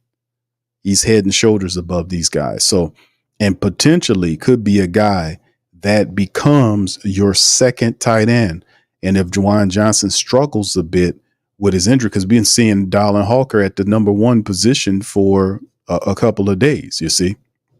That'll be interesting. Of course, Alvin Kamara, not much shaking. AK-41 still out there making his shake, going through the drills. Jamal Williams and all those guys. Kendre Miller is still off. But you heard Erik McCoy talk about Jordan Mims. And Jordan Mims is another player. And like I was talking about the Saints running room, people said just one person said, it didn't make any sense to me, said that the Saints running room was awful. And I was like, it's not awful. Alvin Kamara is all world, especially if you use him correctly. Jamal Williams is a good complement to the speed that Alvin Kamara represents. You got like a thunder lightning type tandem where you have Alvin, who's a space back, a satellite guy that loves operating space. He'll shake you out your shoes, has all that speed. And then you got Jamal Williams, who's a north-south thumper. So you got like thunder and lightning. And they both play well, potentially play well off of each other. The fact that Jamal Williams and Alvin Kamara's personalities are almost the same. If you think about it, except Jamal Williams is more goofier than Elvin. Elvin is not really goofy. He's just a cool dude. Jamal Williams is goofy. You talk about his cats, but he's a fun-loving dude. Both of them are. You just love those guys. They're great energy. So, Elvin's a positive cat. Jamal Williams is over the top positive and in a very unique personality. And then the Saints, with Kendre being down with the hamstring, then you have Jordan Mims, who's a back, I told you all about this guy. I was like, Jordan Mims is a very talented running back. He just don't have the name. And McCoy talked about him saying, man, the guy is such and such. We know Jordan Mims can run. He can run the ball. He's got speed and he can catch the ball out the backfield. When the Saints brought Jordan Mims in here, I was ranting. I was like, man, that was a good signing by the Saints, man. They got Jordan Mims, such and such. That guy could play such and such. And then they messed around and got another really good veteran running back. Not super good, but solid backup veteran running backs that if you need them to step in for a little bit, they can play. And James Robinson is another dude. A lot of people seen Jordan Mims play before, and they've seen James Robinson play before. These are good veteran backups that can come in and help. These guys can run the ball inside, outside. They got speed. They can catch the ball out the backfield. So you see the Saints had picked up veteran backs that have experience, and they're not old veteran backs. They're still like young vets that can come in with speed component if you have issues with the running game, and they can come in and help you. And of course, the undrafted guy is Jacob Kabodi, who's actually a thumper there that has some ability as well. He's just not ready yet. And of course, like we talked about Taysom Hill, we played the Taysom Hill interview just to spotlight what Taysom was saying. He kind of, when the man asked him about the position, you can see his face that he's tired of getting these questions about, what does he think about the Saints in terms of the fullback and all that, because really they wasn't saying that. They wasn't saying where they were going to use Tate. It was just theorized that he'd be used there. And we were doing it. Like when we seen Clint Kubiak move from the passing game coordinator to becoming the Saints offensive coordinator, the first thing I thought when I seen that, when they made that announcement, was who's going to be Kyle Juszczyk. That's the first thought. I remember I told the family members when all this was happening, I said, what makes the 49ers a unique unit is they get value out of everybody.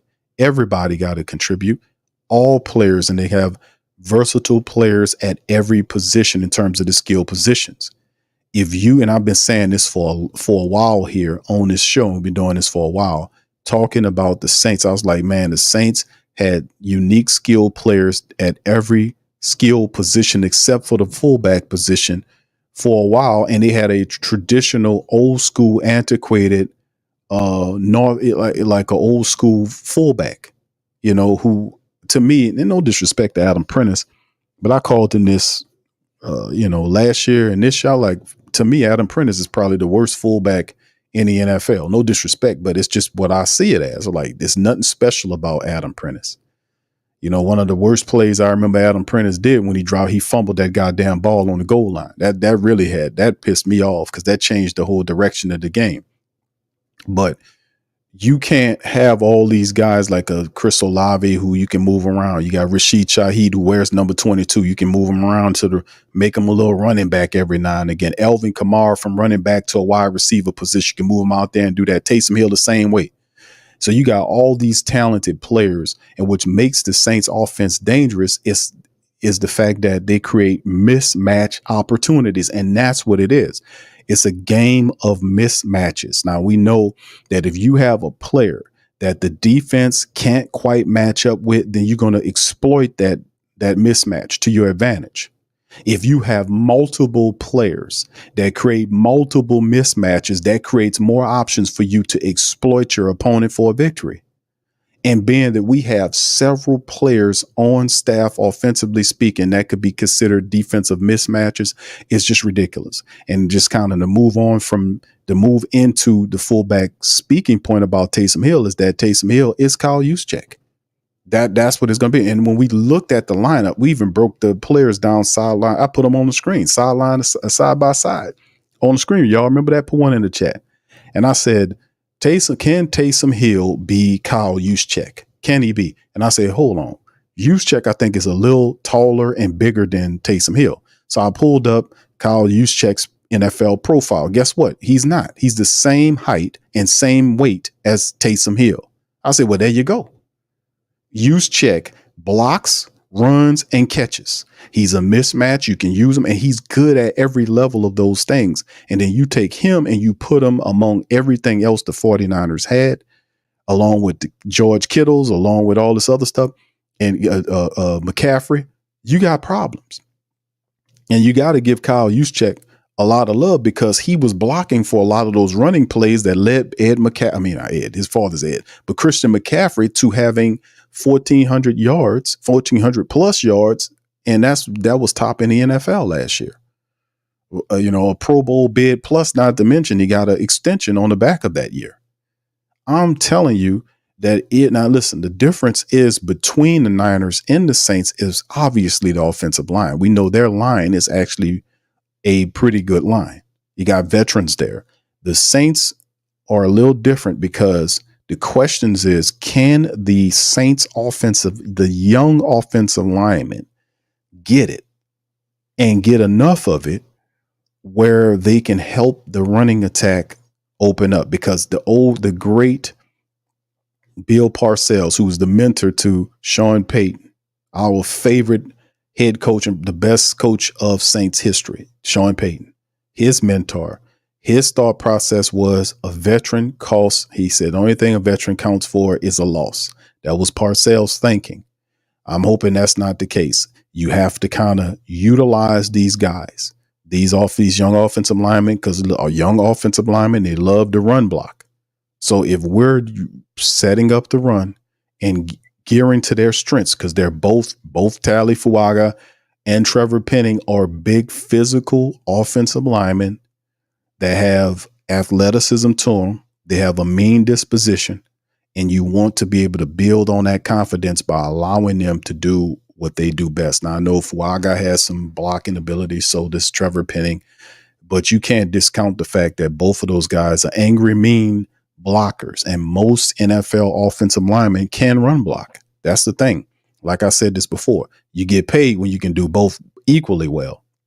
That separates the elite from everybody else. You know, when you start talking about guys like Tony Buselli, Willie Rofe, and all these great offensive linemen, you know, it's a long list of them that you know that you ain't getting past that dude. That dude can pass block and run block at an elite level. So I'm not comparing either one of these guys to them. Shit, I hope we do have, you know, some good guy. I know they potentially could show what they can do, but they're going to be counted on in a major capacity this year to help the Saints set up the running play, to set up the play action, and with all this motion and with all of the movement and motion. It's not only fun to watch because you used to watch the Saints do the kind of milquetoast stuff that they did under Pete Carmichael, which was, you know, but the motion, the movements, and all this kind of stuff is a thinking man game because the system is set up to draw the defense, the number one, to do multiple things. And the top two things that I see about the system is to get the defense to tip its hat about what they're going to do, what they're thinking to do, and to get them thinking even more. Because if I can get you or force you to start thinking and not reacting instinctually, I got you. In the NFL, and that's the thing I covered this before when you talk about instincts and thinking. They're trying to get you to think about it because it takes time to think. Instincts it's no time to it. You got the flow of the game. You working in it. You see it and you reacting. That's the flow of the game. Operating and playing instinctually, which is a form of intelligence.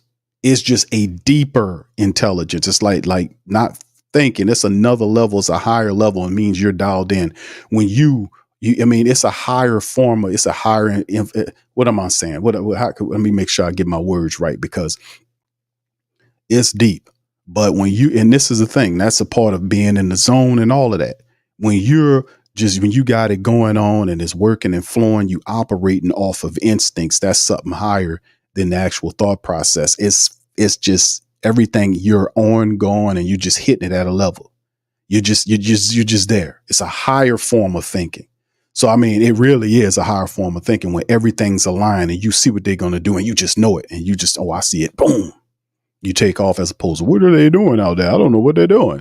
So that's what they're trying to get the opposing teams to do, which if that's the case, the Saints are going to have a lot of success because if you watch the 49ers use that offense, that form of offense, they have a lot of wins because a lot of teams can't necessarily deal with that type of offense. You don't have a lot of, no disrespect to other defenses, but a lot of those defenses get caught thinking a lot. And when they're thinking a lot, we beating them on the end.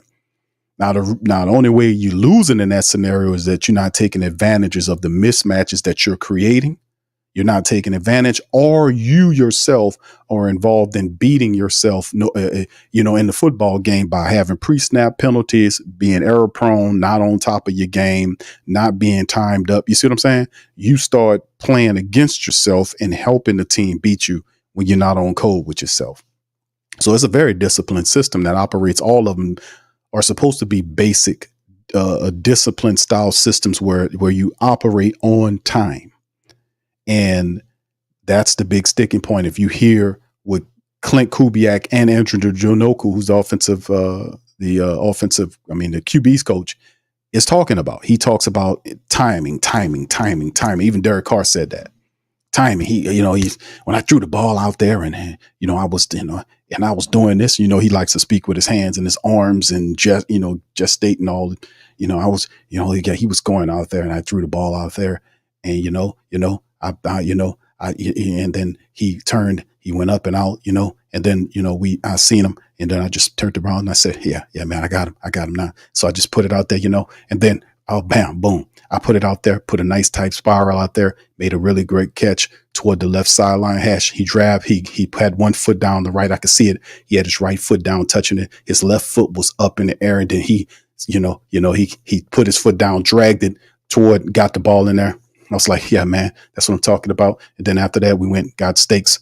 I said, what kind of steak, you want, so, and then we went to the mall, and then, they said they didn't have any ice cream, so what I did was I went and just bought an ice cream machine, and then we just made ice cream in the back of my house.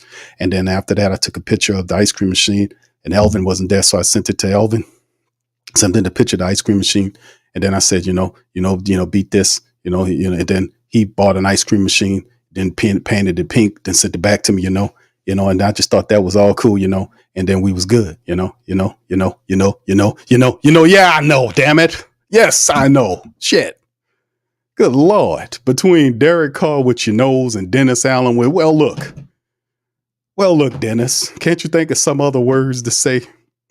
So, I mean, I just sit up here and I just scratch my head because I know I sit up here and just listen to everything these guys do because this is what I do, right? We the black and gold diehards. So, so it has to be something. Look, I'm even saying it, I'm doing the, now. I say, Q, you're doing it again, Q. You're saying, I can't help it. I'm programmed now, and I, well, look, well, look, that's for your ass right there. That's two of them. Well, look, yeah, we know, Derek. Damn, bro. Yeah, we know all we know everything about this. Yeah, we got you, brother. Yeah. But back to my point, so the bottom line is that the system is set up, man, to take advantage of the defense. So I like the system because it's not only is it an intelligent system to employ, but it's also a very pleasing system to watch. It's like watching watching baseball versus watching basketball, so to speak, So it's a lot of stuff out there that's going on. Like if you watching baseball, I like watching baseball, but a lot of people think that baseball is too slow. So they're not going to watch it. You got to have, you got to be a lover of the game to watch baseball. But you look at basketball, they're going up and down the court, they block and dunk, and it's a different energy. It's a different look. It's more energetic, whatever. That's my opinion, my contrast between both of them, because even though we seen Sean Payton's system a lot faster than what we seen under Pete Carmichael, because it wasn't ran with confidence. It wasn't ran with accountability. It was weak. It was flimsy. It wasn't alive. It was scripted. And even though some of it's scripted, you got to jump off script every now and again. You got to we're in the world of the living. You got to ad lib. That's what make a lot of the stuff work. If you can't ad lib, then whatever you're doing it's just, it's just not what it is. It won't pop. But I do like the system a lot, and not too many teams have success in stopping that system. You might have a few teams, like you watch the 49ers win total since Shanahan went out there and started doing it. Most of the time they're in double-digit wins every year because the system forces the defense to think more than what they want to think, and it takes advantages of them. So the Saints would have to kind of fix all of the pre-snap stuff that ties into the overall intelligence level of how smart the assistant coaches will kind of focus on attention to details, which is making attention to details is everything. It's everything, especially pre-snap penalties and things that hurt the team. That has to be on the forefront of Janoku and the pass game. The offensive coordinator, Clint Kubiak. That has to be forefront on his mind because it is online.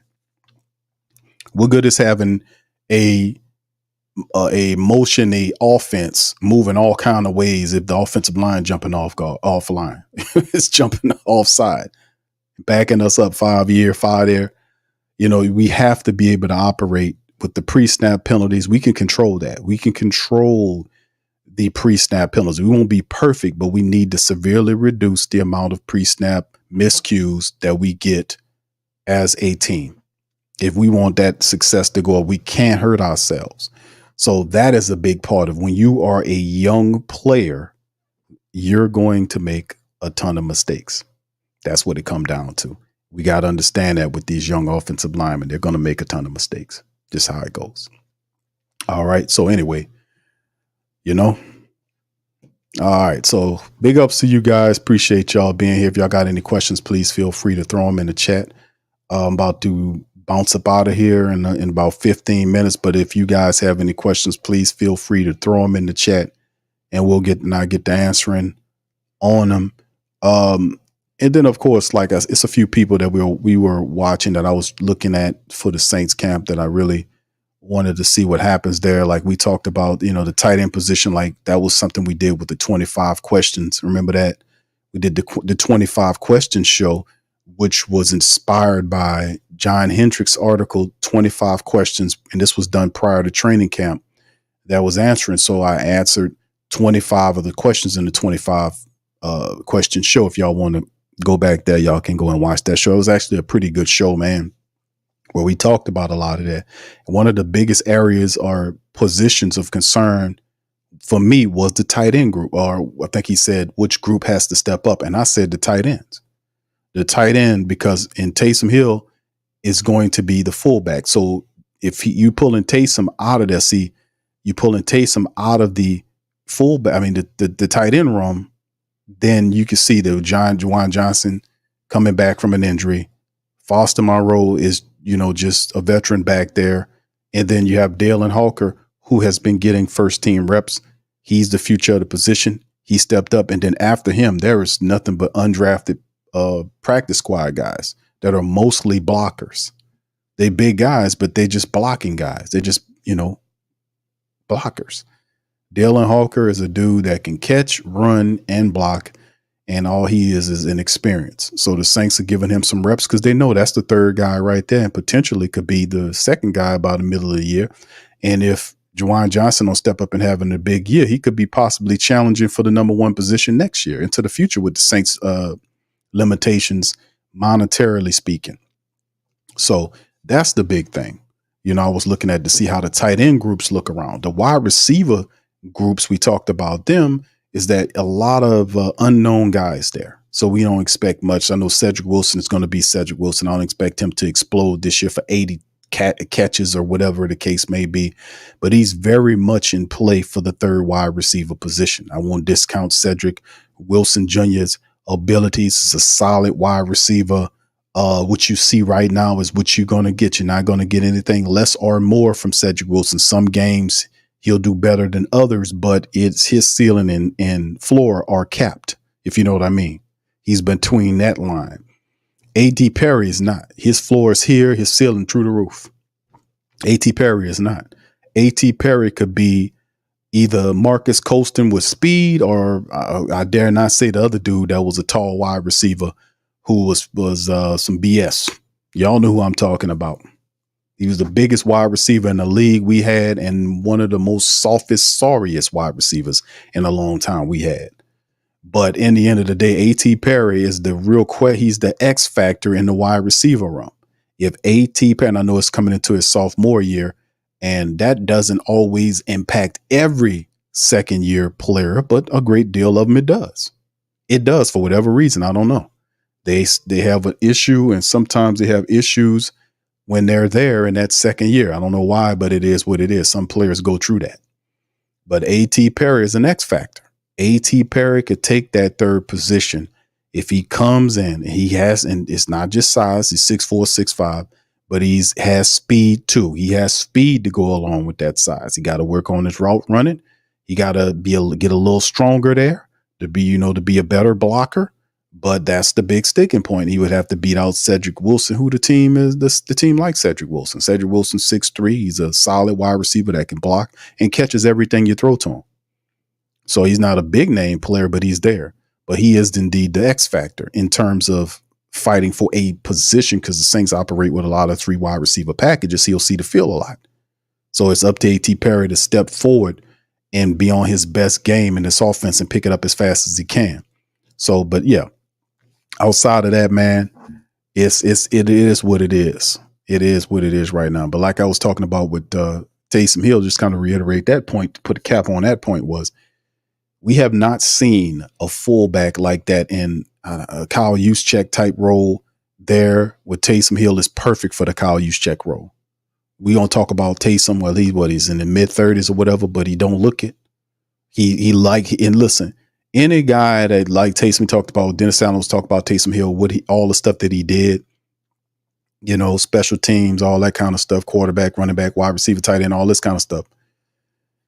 Taysom Hill is blocked before. We've seen it last year when Taysom Hill was used as a fullback to block for Alvin Kamara. And I was like, man, they need to do that more because Taysom Hill loves the contact. He knows he's strong. He's a good blocker.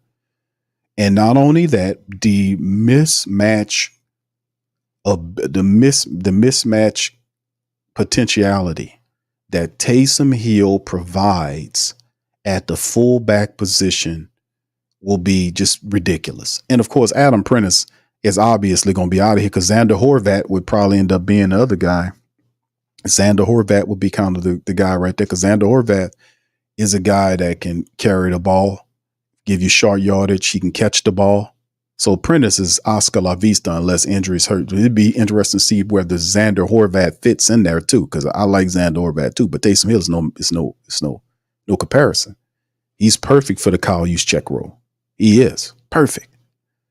Like I said, they were the same height, same size, and he likes to block. He likes the contact. And imagine giving him the ball as a runner. And I've said this constantly about everybody and his mama, their daddy, the children, the aunts, the neighbors, the pets, and every aliens and every damn body know when Taysom Hill was back there at the quarterback and he had the ball in his hands that he was going to run the ball. There was nobody saying, man, we better drop back and cover, and prevent defense, man. Taysom Hill got the ball. They wasn't scared of him passing the ball, but they crowd up that line and he still averaged 5 yards per run. How?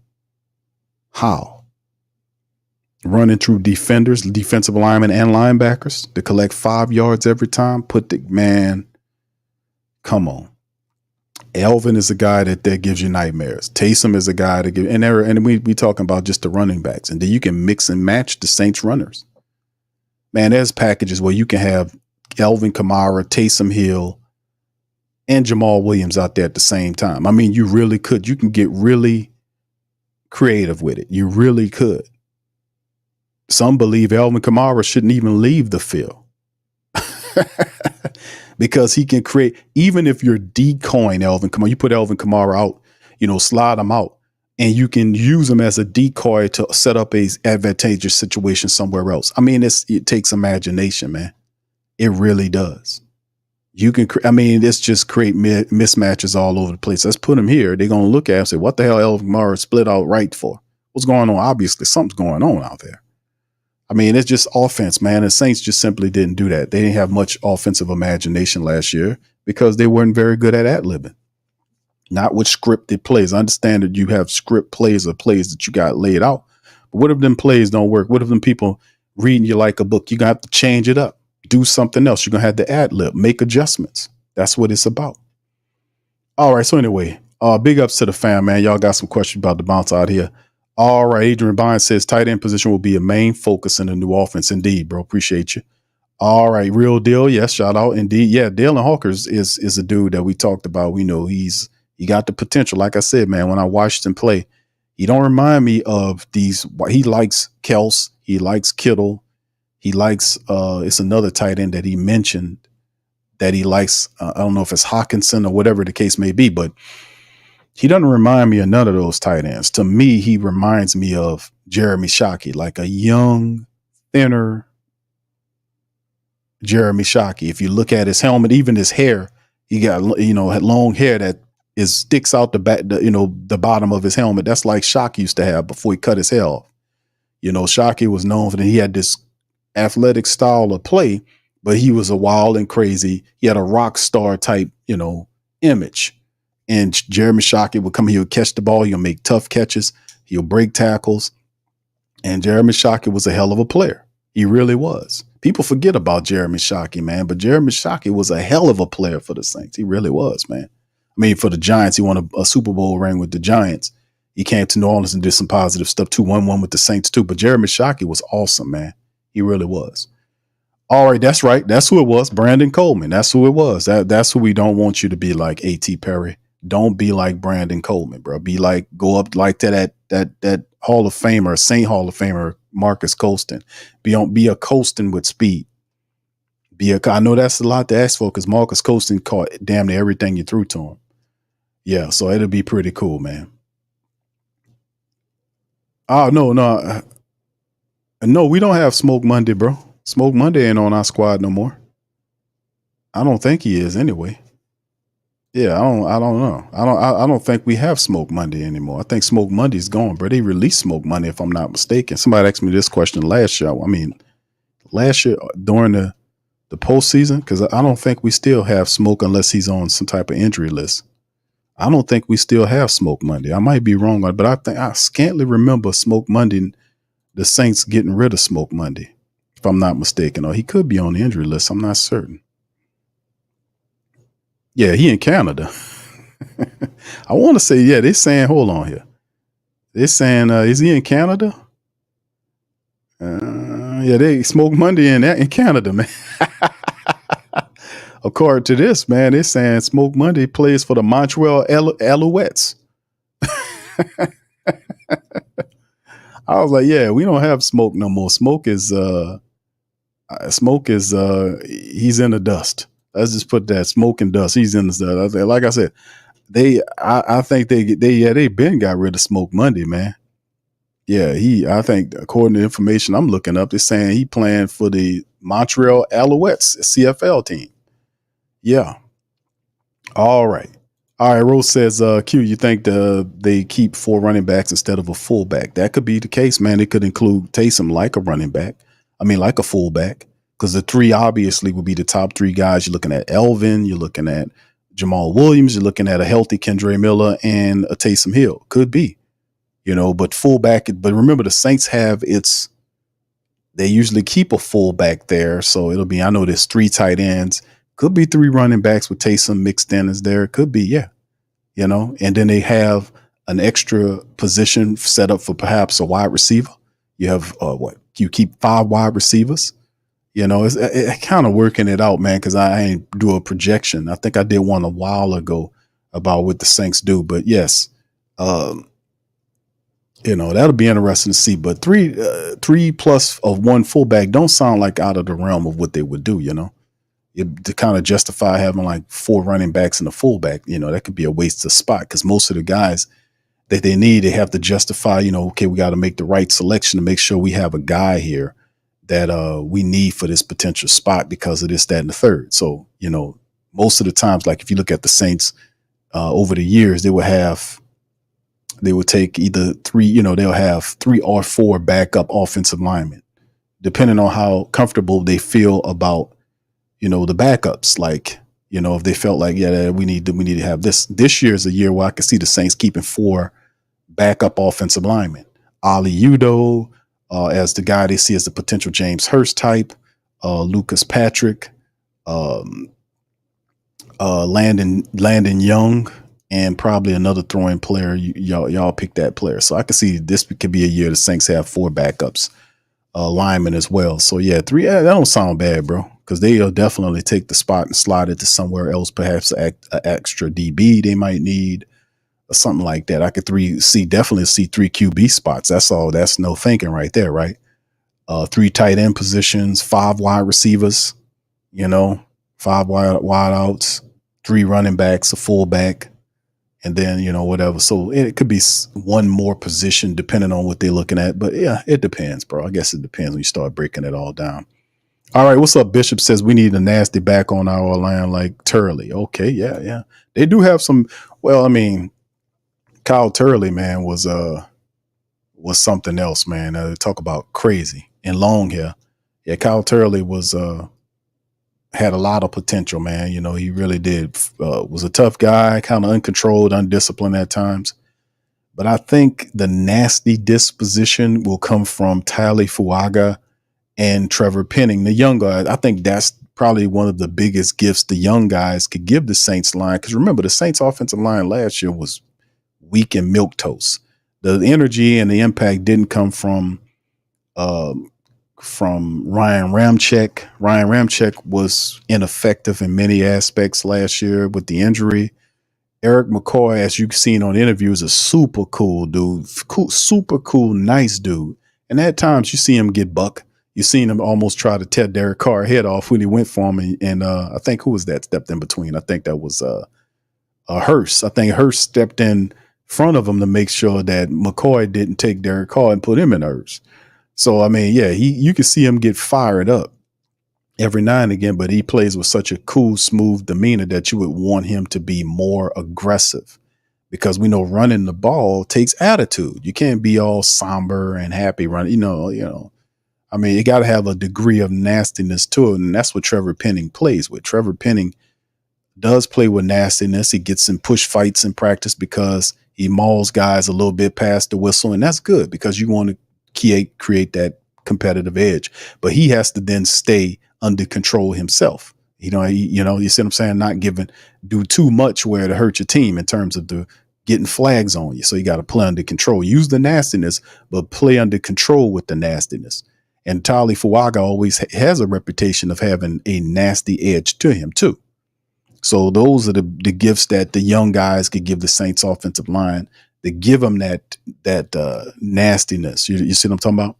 That would be pretty good, because we need that, man. We damn sure need that, because we know John Benton's coming here with the philosophy and setting everything up. But those guys have to kind of create a overall mindset of the offensive line, because the Saints offensive line last year was too nice. It was a nice line that just didn't get buck enough. I'm like, man, these people, no, you gotta get emotionally revved up here. And the Saints line last year was just like going through the motions. I'm like, I don't like that. I don't like seeing that. All right. Mr. Bond says Kamara should be another McCaffrey in this offense if Kubiak utilized him the same. I think he does. That's what the big thing is. McCaffrey, the role of Christian McCaffrey is Alvin Kamara in the Saints offense. The role of Kyle Juszczyk is Taysom Hill in the Saints offense. Same stuff we said some months ago about taking the system, and do we have the same guy? Because you need the players to make the system work, or it won't work the same way. Good enough that we actually have the player that has not only the ability of a Christian McCaffrey, very well could have more ability in the system than Christian McCaffrey. You see what I'm saying? Because a lot of people see Alvin Kamara athletically more gifted than Christian McCaffrey. No disrespect to Christian McCaffrey, because he's terrific. But at the same time, a lot of people see Alvin as athletically a little bit more gifted than Christian McCaffrey. But Alvin Kamara never led the NFL in rushing. He ain't never done that. So could he do that this year in McCaffrey's similar system? Man, logic says yes, but wait and see says wait and see. You get me? All right, let's move on there. Randy says, talk all that mess about my city. Now look at where he is. Okay. Well, Walk for Jesus says, I know at one time Miami grabbed him. That was the last time I heard him. Okay. Y'all talking about Brandon. Oh, Coleman. That's what you're talking about. Is that Coleman?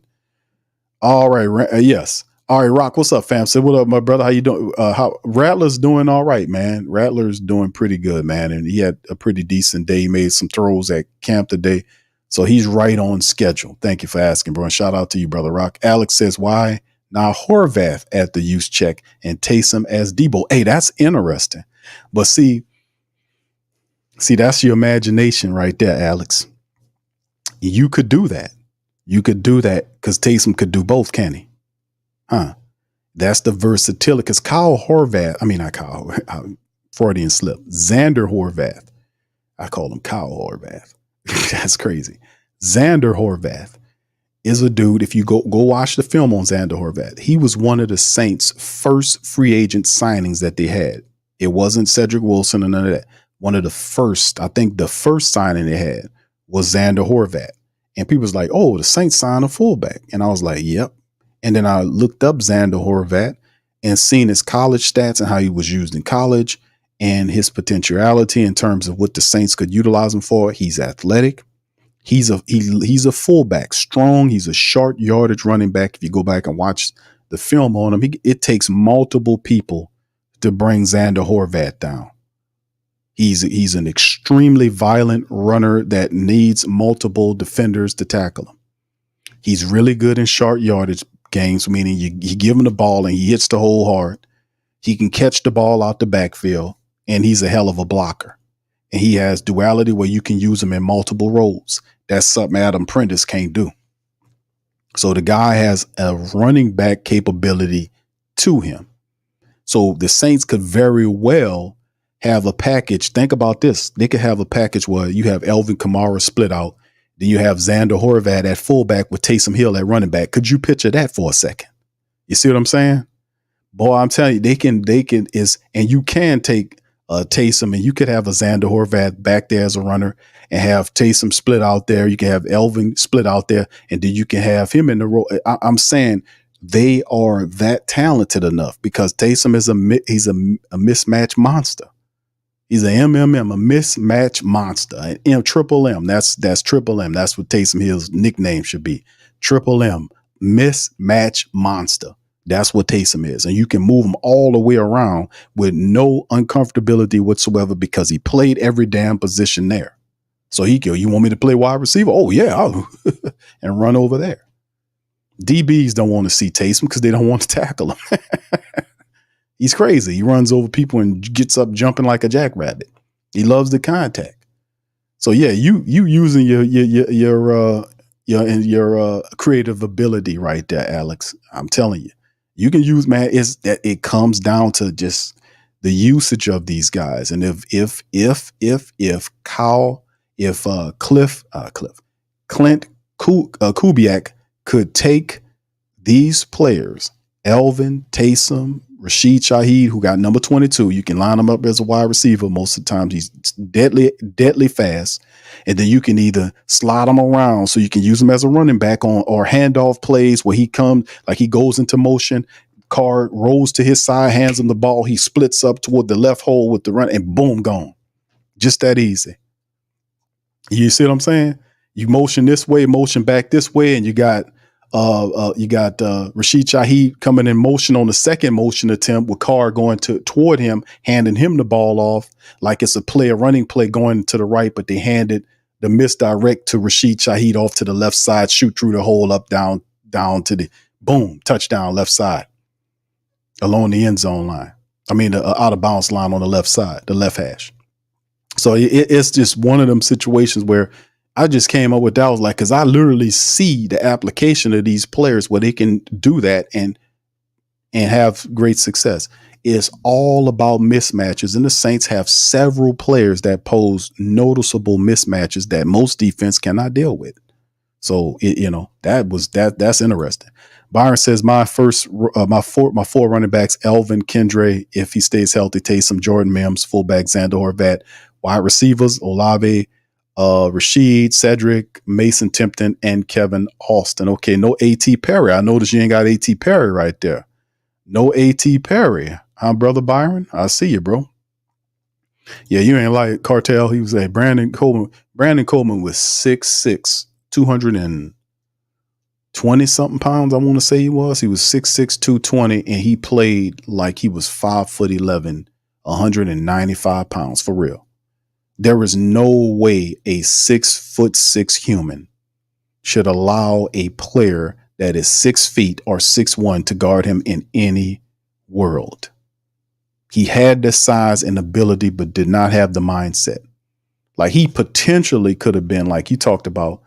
But see, there's only one Megatron. Megatron had the size, the speed, and everything. That's what made him one of the greats. He put it all together. And he had the mental fortitude to understand to take advantage of these smaller cornerbacks. But if I'm a 6'6" wide receiver and the basic standard cornerback in the NFL is 6'1" or 6 feet or 6'1", man, look at my advantage. Just throw it up here, man. I'm going to go and get it. I'm going to mush this little old son of a gun out the way. Just throw it up here. Come on, throw it, and then I go and get it.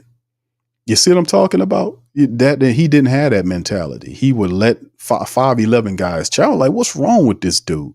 He would ball out in practice, but then when the games hit, he was a practice star. That's what I told him. When the lights go on, it was all psychological. Always, I broke down Brandon Coleman. I talked about him all the time on the show.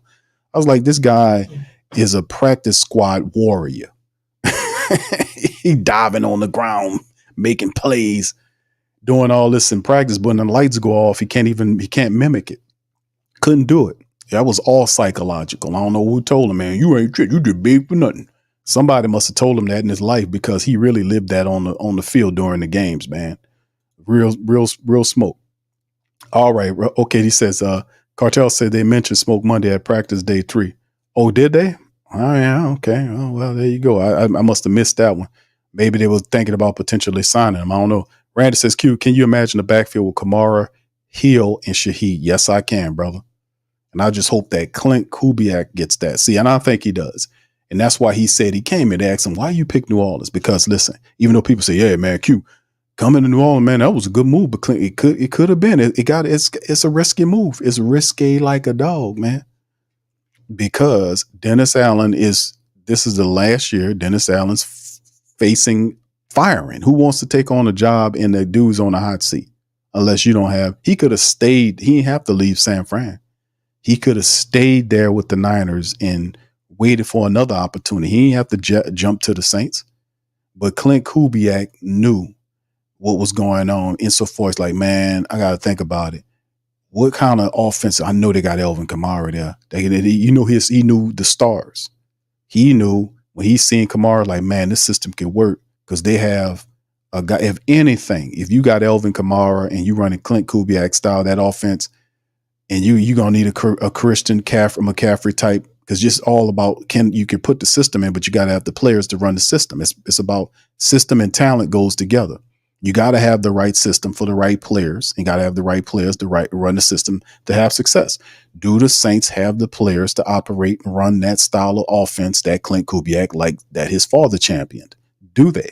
The answer is yes, they do. Skill set wise, Kamara is a Christian McCaffrey. I ain't gonna say yet type, but he's on that level. You got Taysom Hill that is, in my opinion, could be grander than a Kyle Juszczyk. I ain't trying to diminish what Kyle Juszczyk did because he's a fantastic fullback, the best fullback, and has been the best fullback in the NFL for more than a couple years now. But you look at the players. The Saints do have the players to run that system. They do have, and that made Kubiak's decision all that easier. Because that's what they asked him. Well, why New Orleans? Because of the players. He said that. Because of the players. He know what they got here. The only question is the offensive line. And he brought John Benton there and said, John Benton said, hey, man, I can make this work. Can you make this work? Told John Benton, brought his guys over. It called all of them. Hey, man, listen. We got a running game. We got Alvin Kamara. Listen, I'm going to take this job with the Saints, but I won't hire you as the offensive line coach. Now, listen, we got this guy, that guy, this guy, and that guy. Can you make it work?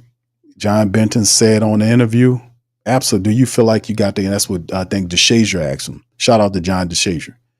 He said, he asked him the question, do you feel like you have the guys to run that style? And John Benton even think he didn't even second it. He was like, oh yeah. I'm like, okay. Because usually you're on the spot. It takes time. Well, we got the guys. We just got to work, and that infers a little doubt.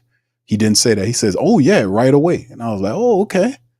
So yeah, we definitely got the guys, because he understands that in order to operate that offense, that his offensive linemen have to move. They got to be able to be big guys that's strong, that can actually move and get to spots, according to John Benton's words, to get to areas of the field to cut it off to cut off pursuit angles. So an offensive lineman would have to be fast enough to get to an area of the field, turn around and cut it off.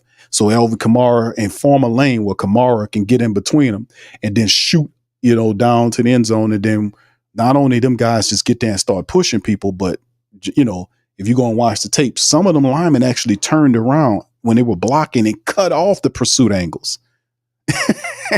You've seen guys just running down the field unabated. So, I mean, that's what he's teaching these guys to do. And if that's the case, it only comes down to a matter of intelligence and how they decipher out how small the chunks of game does John Benton feed the offensive lineman, the rookie or the younger inexperienced guys, to get them on that code. That's what it comes down to, how good a teacher you are to disseminate the game to these younger players so that they pick it up, where they can be able to then employ it in a successful manner, because we're going to need the young players to contribute right away to have success, as opposed to over time. See, it's a pressure cooker. It's a pressure cooker here. Because the young people are going to have to get in that pressure cooker, and they're going to have to bake. I know they're going to have to bake, But at the same time, they have to be able to be counted upon because you got them at a position of need, which is the 2 tackle positions. They're gonna have to grow up fast in the NFL. In other words, and I know Tali Fuaga is a guy that we got a lot of respect for, and such and such. And Trevor Penning is an interesting case because Trevor Penning had a dramatic turn of things that happened at the left tackle position to the point where we said this before. Said you're gonna have to put this guy on the other side. He'll be better than. I really do think he'll flourish. You heard what McCoy said about him. We had other coaches that talked about Trevor Penning because that always comes up. It's like how Penning's doing. McCoy said he was working his tail off. You know, that he's going to be a lot better. He's confident about what Trevor Penning's going to be. And this is what McCoy was saying. So we'll see. But I really do think that he'll be all right. But yeah, absolutely, Randy. That's what I'm talking about.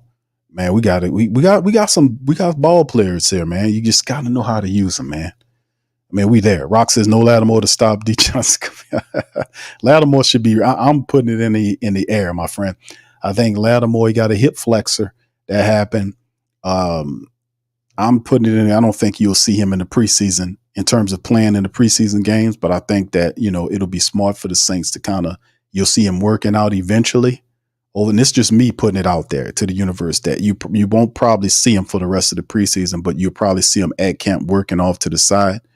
And they'll just take more of a cautious approach with him with the hip flexor. So he'll be ready for when week 1 comes around. So I think we'll be all right with Lattimore. That's just me putting it out into the universe. It's just a hip flexor. And I just did the report when I showed you what most hip flexors, depending on the severity of the hip flexor, saying it'll take anywhere between 2 weeks to, 2 months, depending on the severity of it. Mickey Luma, shout out to Mickey. He's here, says, fans want me gone. When we win a division this year, I want you fans to keep the same. No, hold on, Mickey. Hold on, Mickey. Hold on there. I got a bone to pick with you, Q. I heard what you said. Oh, yeah, you told me some shit. I had me riled up. Yeah. But nah, Mickey, listen, man, the bottom line is, we're going to keep the same energy because that's what the Sports Coma represent. We don't want to see the team fail. We just don't like time wasting. We don't, make the right decisions, operate out of intelligence and not emotion. This is a business after all, and pettiness don't have any place in this. If you have productive players, pay them their money. You see what I'm saying? Pay them their bread. Stop the pettiness. It's all about business, that kind of stuff. But yeah, we want you to win. And if you do the right things, you're supposed to win. So yeah, we're going to keep the same energy. If you go back and listen to the shows, we've been saying the same thing all the time, man. Shout out to you. Vicky Lewis.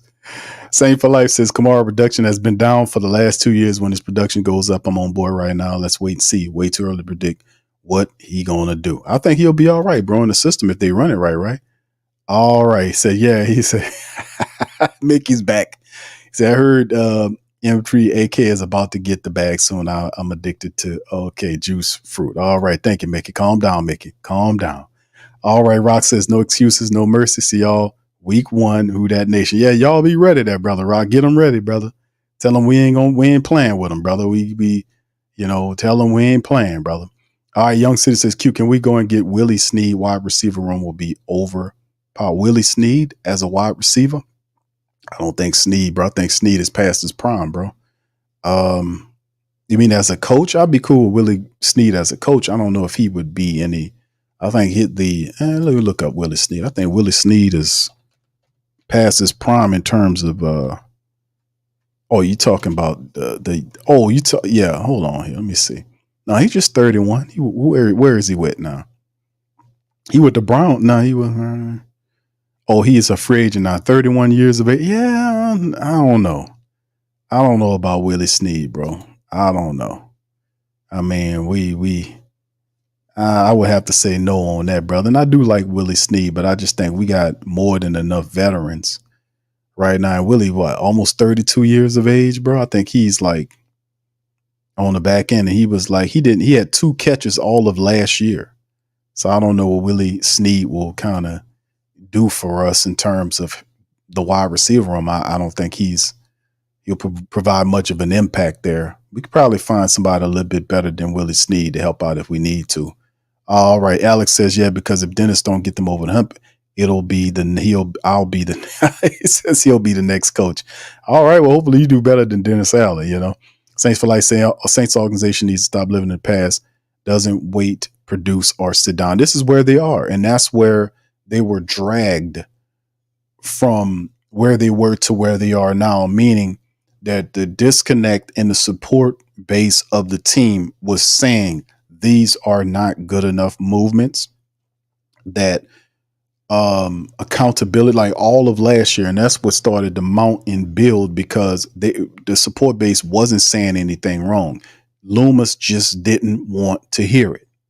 He did not want to hear, even if it's 100% truth, because a lot of it was. I'm gonna say like 90% of it was truth about the Saints' accountability issues. It was glaringly. I was saying it this year and this last year and the year before. So this team's not accountable. When you start seeing fractured locker rooms, that's a side effect of not having accountability. It's very simple. It's not a complex. It's not, rocket science. It's not astrophysics. It's very simple. If you want a solid locker room, you have to have accountability where guys understand the rules, regulations, and guidelines. You got to understand, okay, you're good as long as you operate within these confines. It has to be that way because not everybody has the same amount of discipline. So you got some guys that are very disciplined, some guys in the middle, and some guys that are not disciplined at all. That's what the confines are designed for, to make everything uniform. And of course, certain players that get preferential treatment based on the production that they have for the team. Like you're not going to treat Alvin Kamara like you're going to treat a guy like Lawrence Johnson. And like, who the hell is Lawrence Johnson? That's my point. Lawrence Johnson is a defensive back for the Saints that only him and his family know, or people that might have watched him in college know about Lawrence Johnson. He's a long shot to make the team, probably one of the guys on the very bottom of the roster, but you don't treat Alvin Kamara and Lawrence Johnson the same way. You just don't do it. Alvin Kamara has earned a certain level of respect and a certain amount of, what was the term I'm looking for? I guess credit. Cred. He's earned a certain amount of credit from the team. I mean, this guy here is a Pro Bowler. He's always in great shape. He's a top 5, top 10 running back in the NFL. He's reached a certain level where only a handful of people are going to reach. You got a lot of running backs coming to the NFL all the time, but not a lot of them could be consistently mentioned among the top 10 of their position group repetitively year after year. That is a very special place to be, and you have to be a special player with special attributes, special work ethic, special everything to be there. And that's Alvin Kamara. So what I'm saying is, you got to know how to navigate all of that. That's when it comes down to. You gotta understand it. All right, shout out to Sorry says maybe Robbie Anderson. Or Robbie Anderson calls himself something. He changed his name to some weird name or something. I ain't gonna say weird, but I think Robbie Anderson is kind of strange. You know what I'm saying? He kind of a strange brother. I don't know if somebody hit him on top of his head with a helmet or something. Robbie Chosen, that's his name. Yeah, he kind of old too. So I don't know what's going on with Robbie as well. So I don't know. I don't know about him either, man. But I don't know. I mean, you never know, fam. Because I know he got released by what I remember him with the Dolphins, and I don't know if he did anything with the Dolphins in terms. But having a wide receiver like Robbie Anderson wouldn't be bad. I mean, he can block, he can catch, he'd be a red zone force for you, And I don't know.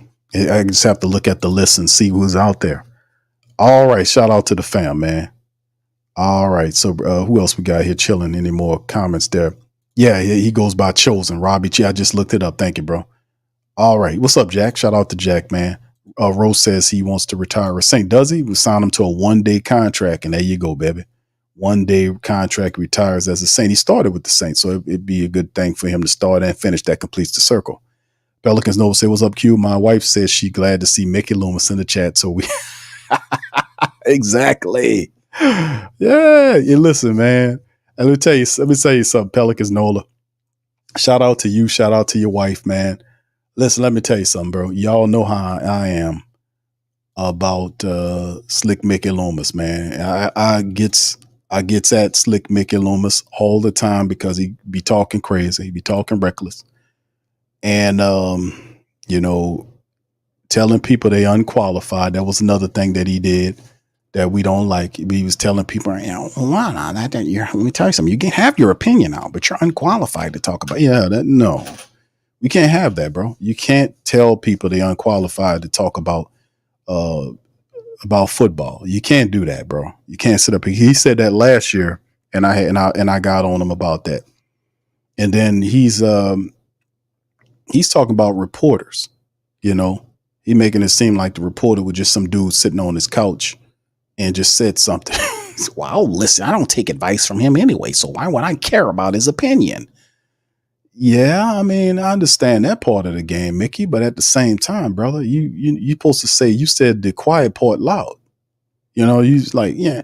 I mean, a much more suitable and professional response would have been, you know, okay, yeah, it's a lot of people that don't understand our vision, but just wait till this year. We have a really good team we believe in, and, you know, we're going to show you guys. We're going to show you what it's all about. And it then take, like I said before, you take that energy and then you compress it into something, and then you turn it into a us against the world scenario. And then you show clips of articles, you show videos of people saying the Saints are a bottom, whatever they're saying that's negative to the team. And this is nothing new because Sean Payton did this. That's how Sean Payton used to get his team to galvanize around him. And that's how you fix cracks in the locker room outside of winning.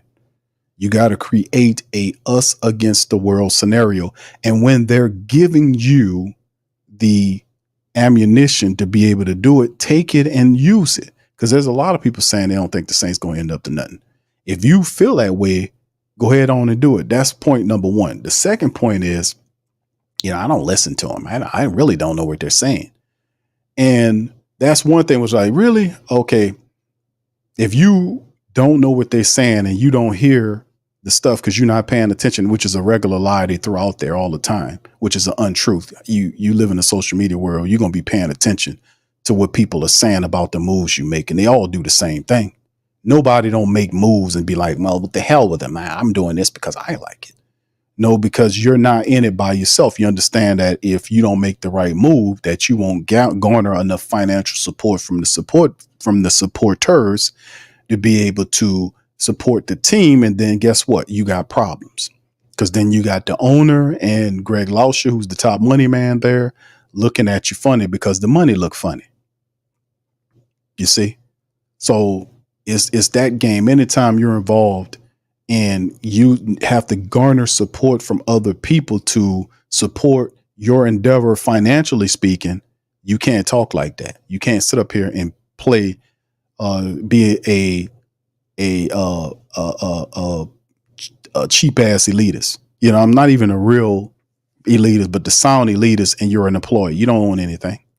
You know, you might be in Gail's will. That's one thing, but you don't have it yet. And then another thing, you work for somebody. You the third man on the totem pole. So it's no reason for you to even have such a smug, disrespectful disposition about people's opinions about the team, when a lot of time 90% of what they're saying is based in facts, based on the fact that you have underachieved at such a high level is ridiculous.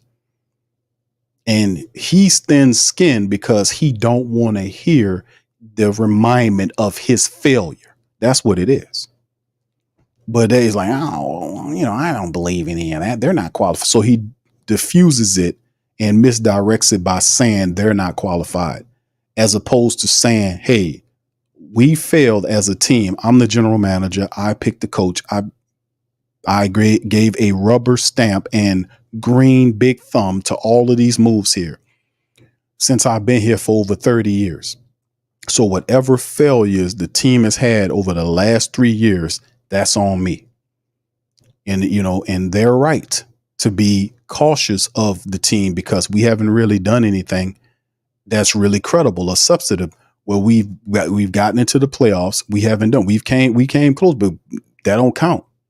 That don't count. We was one game from the playoffs. That doesn't count. Did you make it in? No, we didn't. Then shut the hell up with that. We didn't. We failed to be in the playoffs for the last 3 years. When to get in the playoffs means that you have a shot at a title. You have a shot at the Super Bowl. That's what it's all the hype is about. Just give us our shot, and we're gonna go in there with both things blazing. He didn't do that. So what he did was he took an elitist. That's hard for me to imagine a guy that worked for somebody else who's three levels down on the totem pole, talking like he on level 1 of the totem pole. And Gail she's the owner and she don't behave in the knee. She out here shaking hands, smiling. I seen Gail give people hugs, all this kind of stuff. She is even though she has the ability financially to be thinking like he does, and she very well might think that way behind closed doors, but you would never think it because she would never put herself in the type of environment where you can perceive her as smug and elitist. And she the second richest person in the state behind the dude that run Raising Cane's, the chicken joint. She's worth billions, and she doesn't have a smug disposition. So how the hell this employee has a smug position by telling people they're not qualified? Who is this dude? Who the hell you think you are? That's my whole point about Mickey Loomis. That's why I said on the show yesterday, somebody need to smack the piss out of him and tell them stop saying that to people before somebody smack the piss out of you, because that don't make any sense for you to sit up here and demean other hardworking people, questioning your decision makings based on the fact that your team been stinking for the last 3 years. And that hurts me to say that because I'm a black and gold man, but truth is truth. Sweet in the mouth, sour in the belly. So, I mean, that's the thing about Mickey Loomis. That's what make me upset with Mickey Loomis. When people tell you the truth about your decisions, and all of your decisions or lack of decisions over the last 3 years of being the general manager / VP of the Saints have not ended in a playoff berth. That's facts. You can't espouse that. You can't misdirect that. And when you said that, that's I know you're unqualified. That's like, it's just a preschool, lesser than elementary level of intelligence. And he's saying unintelligent. Remember, he told the reporters that it's unintelligent and unsophisticated. What do you know about sophistication, Loomis? What the hell do you know about sophistication? And come on. That's what I'm saying, man. That kind of stuff, like, you don't even hear politicians talk like that, man. No, where did this guy come from? Did they pull him off a 1930 B-list movie somewhere? Where did they get this guy from? Talking like this to people, and now it's in the national lexicon now that people knows that the Saints VP and general manager telling reporters that they're unqualified to talk about him. He was talking about John Sigler, by the way. That's who he mentioned, because that's who asked him that. Mike Triplett asked him about the question, and it was an article, a really good article written by John Sigler of the Saints Wire. Shout out to both those guys. And he basically referred to John and Sigler by saying that he's unqualified. Stupid man. Just stupid, man. Jack says, we all wanted Pete gone after 1 year, and this fool Mickey said we have the right people in the house, then fire the entire offense. We can't believe. That's what I'm saying. It's just repetitive and stupid. You don't have to keep beating keep beating a dead horse, so to speak, or a live horse, however the phrase goes according to Mickey. But yeah, you can't have that type of mentality, bro. And that's the thing that really stinks when I look at it. That's why I've been pushing hard. I've been a proponent of moving Mickey Loomis off the general manager position and putting somebody else there. He's cracking the F up. Like it showed last year's press conference with him sitting up there bulging his. I really do think he was on something.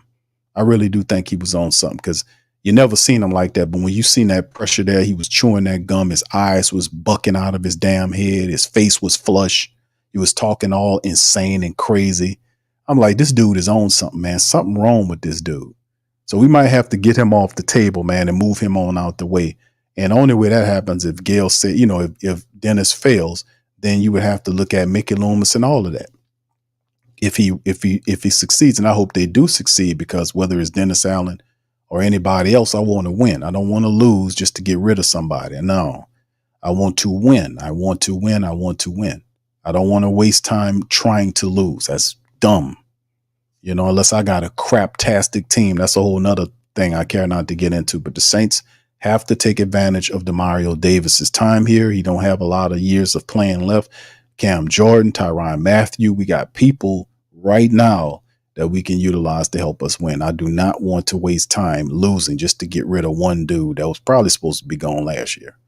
So, I mean, we just got to focus on the winning. He finally made the right decisions. That's what I'm saying. I know people kind of fed up with him, but he finally made the right decisions to fix the offense, to get accountable guys. And we were saying this just ahead of our times. Just ahead of our time, just sitting up and saying accountability, accountability, accountability, attention to detail. This team has no accountability, and and then imagine how I feel when I was doing the over the last couple of years, doing all the play-by-plays, listening to all the garbage and the lies and the misdirection in the post games, the pre games, the practices, the off-season stuff. And then finally, when a year changes over, you start hearing him say everything you said the 2 years prior, the year before and the year prior to that, saying the same thing you saying verbatim, doing the same stuff that you recommended him do it months ago. Stop pinning from the left side. He's not a left tackle. When they did that, I said, don't do that. Put one in the chat if y'all remember. All the stuff I was telling them to do, they doing it now. They doing it now. I sat here and said, man, don't put pinning at left tackle. Don't do that to him. That's wrong, blah, blah, blah, blah, before they even did it. Put one in the chat. I told these people, man, because it ain't hard to tell. And then he fails there, and then they put the blame on Penning. I was like, don't you put that blame on Penning. That's on them. You got to put a player in a position to succeed, and that was not a position to succeed. I was saying it at the time. You don't put that guy on you got Fuaga now, the Saints are in on it, but at the time, if you got you got a veteran and a position that's open, you must move the veteran tackle to the blind side of the quarterback to protect the quarterback. That's the most important position on the offensive line is the blind side tackle. You have to have your most reliable tackle to cover the quarterback's blind side. You got to have that. And people will tell you they're interchangeable. Bullshit. When you got guys as fast as these other defensive linemen are firing off, and then some of them are so crafty that they make sure they put their best pass rusher on the blind side so the quarterback don't see him coming. Let them tell you, they could tell you that, well, you bet they mean to tell you when they running the ball, it don't matter. And I disagree to that to a point. But if it's they're passing and you're going to pass, you better have the most trusted guy you over there blocking for that guy, or that quarterback gonna get killed back there. It's gonna lead to turnovers and injuries and every other thing. You better protect them. And they had Penning on the right side. They had Penning on the left side, Ramczyk on the right side. They refused to move around, but that's before they told you about how bad that knee was. And I was like, it don't make any sense. They didn't want to move Ram because Ram's knee was bad. They didn't want to expose him at left tackle. So they let Penning catch hell for it. Then couldn't dope up Ramczyk enough where they was shooting him up with painkiller, and it wasn't even having an effect to the point where it is what it is right now. Sleep at the switch. I would have known right there, but if I couldn't move Ramczyk from right to left, I was like, hold on, we have to look at this, man. I would have stopped that a long time ago if that was a coach. I wouldn't have let Ramczyk play on that knee, and I knew it. Because listen, don't make him think like it's guesswork. The coach and all of them have full access to all of the Saints players' medical records. He can pull it up on his computer if he need to. They have their own team doctors, and the head coach is privy to all medical information on all of his players. He has the full docket, the full laundry list of what's going on with those players, including if they're hurt, timelines, exact timelines of what it'll take for them to be healthy. Even though he don't tell you, he's not privy to tell you that, but they have all of the information. I've been saying that. They know better. They just choose to do it one way or the other. This is facts, man. This is facts. He got full information. There ain't no guesswork with medical reports when it come down to the head coach and his players. He can pull it up on his computer directly from the medical department inside of the Saints building. They got their own doctors, their own equipment, everything. And then if they need more work, they send them to a specialist, and then they get those coded reports, full information included with timelines, exactly how long it would take. And in some cases, they get second opinions on stuff with an additional set of information and timelines. You see? So, I ain't going to sit there and play games with you. I'm going to tell you all the real, man. But anyway, with that being said, we're going to get ready to get out on this one, man. The bottom line is that the Saints are finally, I know a lot of people kind of went through this whole little shindig about this, that, and the third, what the team was doing over the last couple of years, but they finally did the things that we were talking about here at Sports Coma. They finally are doing it. They moved Penning from left to right. They finally went and got an accountable person that can operate the Saints offense, that is attention to detail centered. They finally got capable people. All of those guys are very good and operate on the same mind. We're talking about the running backs coach is super awesome. The wide receiver coach Williams is super good. Clancy Barone was a guy that they picked up from, I think, the off season before when they made the change. The QB coach Andrew Janoko is in lockstep in harmony with Clint Kubiak. So Kubiak is a person. He's his lineage is operating that offense. So it's not like he's a disciple.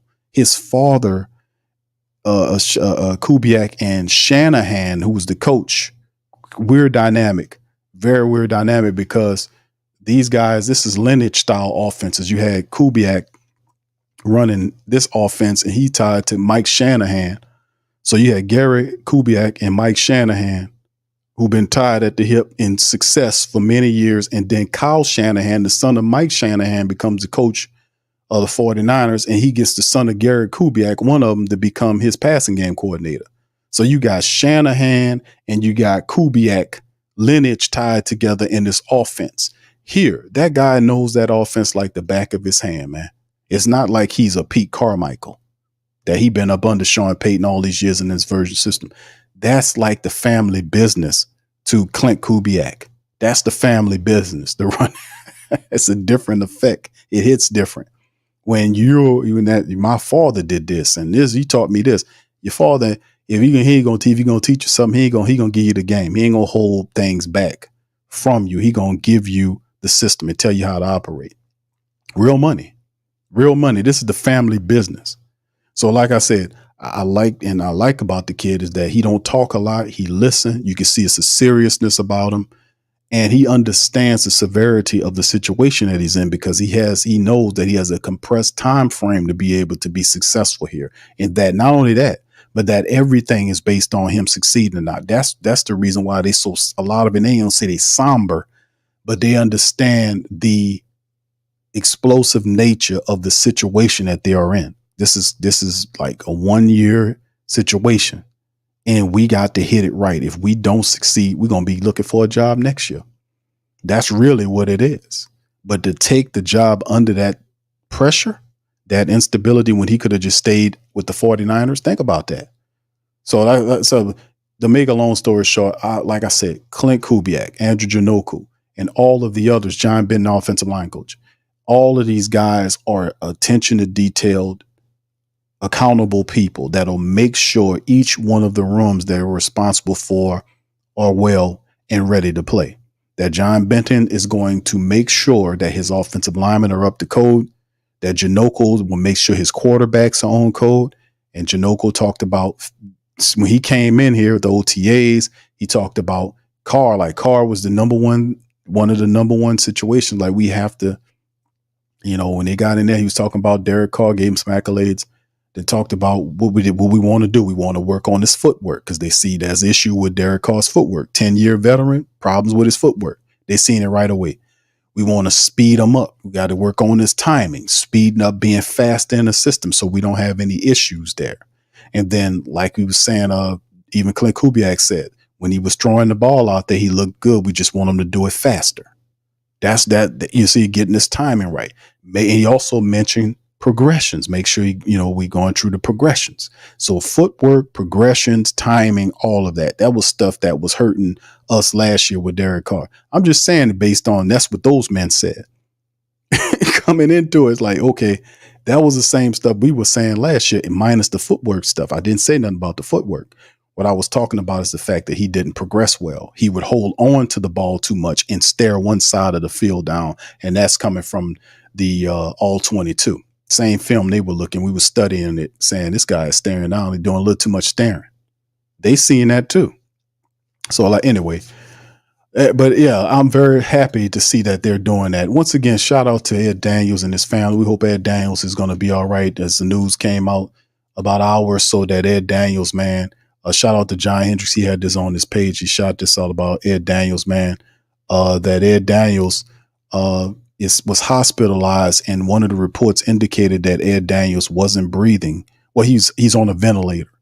And, when our prayers go to Ed Daniels, and this is a local sports legend, man. Ed Daniels, I don't know if a lot of our high school people remember when Ed Daniels had Friday Night Lights, him and Coach JT over at the Patriots over there in River Ridge.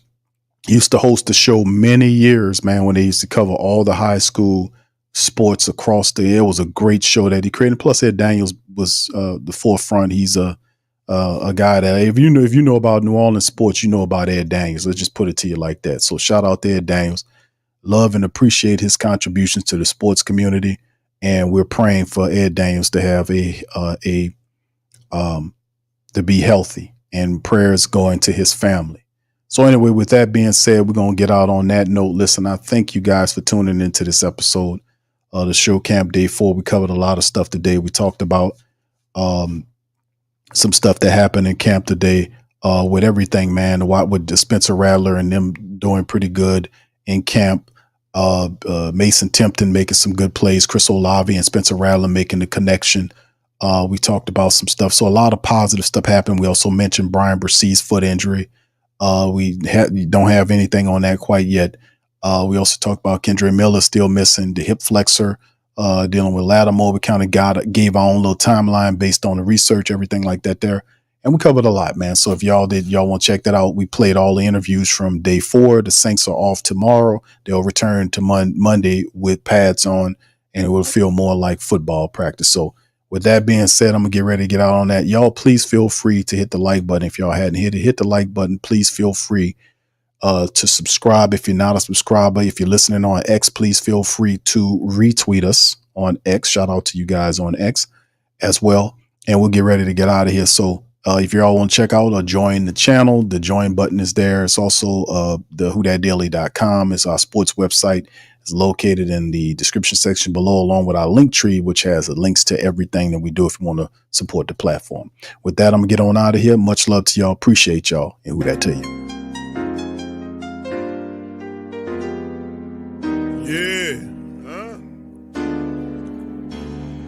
Boogie like Benson, I'm a who that. I'm a who that. Long as I'm living, I'm a who that. Lose or winning, I'm a who that. Sports Coma, yeah, this is where we do that. Where we do that, where we do that, where we do that, where we do that, where we do that, huh? Boogie like Benson, I'm a who that. I'm a who that. Sports Coma, this is where we do that. Where we do that. Welcome, welcome, welcome. Somebody please better help. Running this thing like Elf. I thank God every day I'm not a felt. Go to YouTube Live with Big Q and the guys. If you ain't ride or die, the bandwagon get flipped. Been marching in, that was way for the ring. I was yelling out your shame for the championship. Bucking on town, duck down. Falcons, pluck, get shut down. Panthers ain't much touchdown. The vision really belong to us now. So much hate on the Saints, you could probably tell. Ever since Bounty Gate hit the NFL, when things seem fishy and you probably smell the crooked referees on Roger Goodell. Yeah, probably like this and I'm a who that. Every day I'm living, I'm a who that. Lose or winning, I'm a who that. It's the Sports Coma, this is where we do that. Where we do that, where we do that, where we do that, where we do that, where we do that. Boogie like this and I'm a who that. It's the Sports Coma, this is where we do that. You're listening to the Sports Coma with Big Q and the guys on the PRO Media Network.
whothatdaily.com. That's right, the whothatdaily.com. Your one-stop shop for everything New Orleans Saints, New Orleans Pelicans, LSU Tigers, even the top flight boxing news. So if you're a Who That and you're looking for a place to stay up on your team, whothatdaily.com is your site. The whothatdaily.com for the sport Who That in all of us.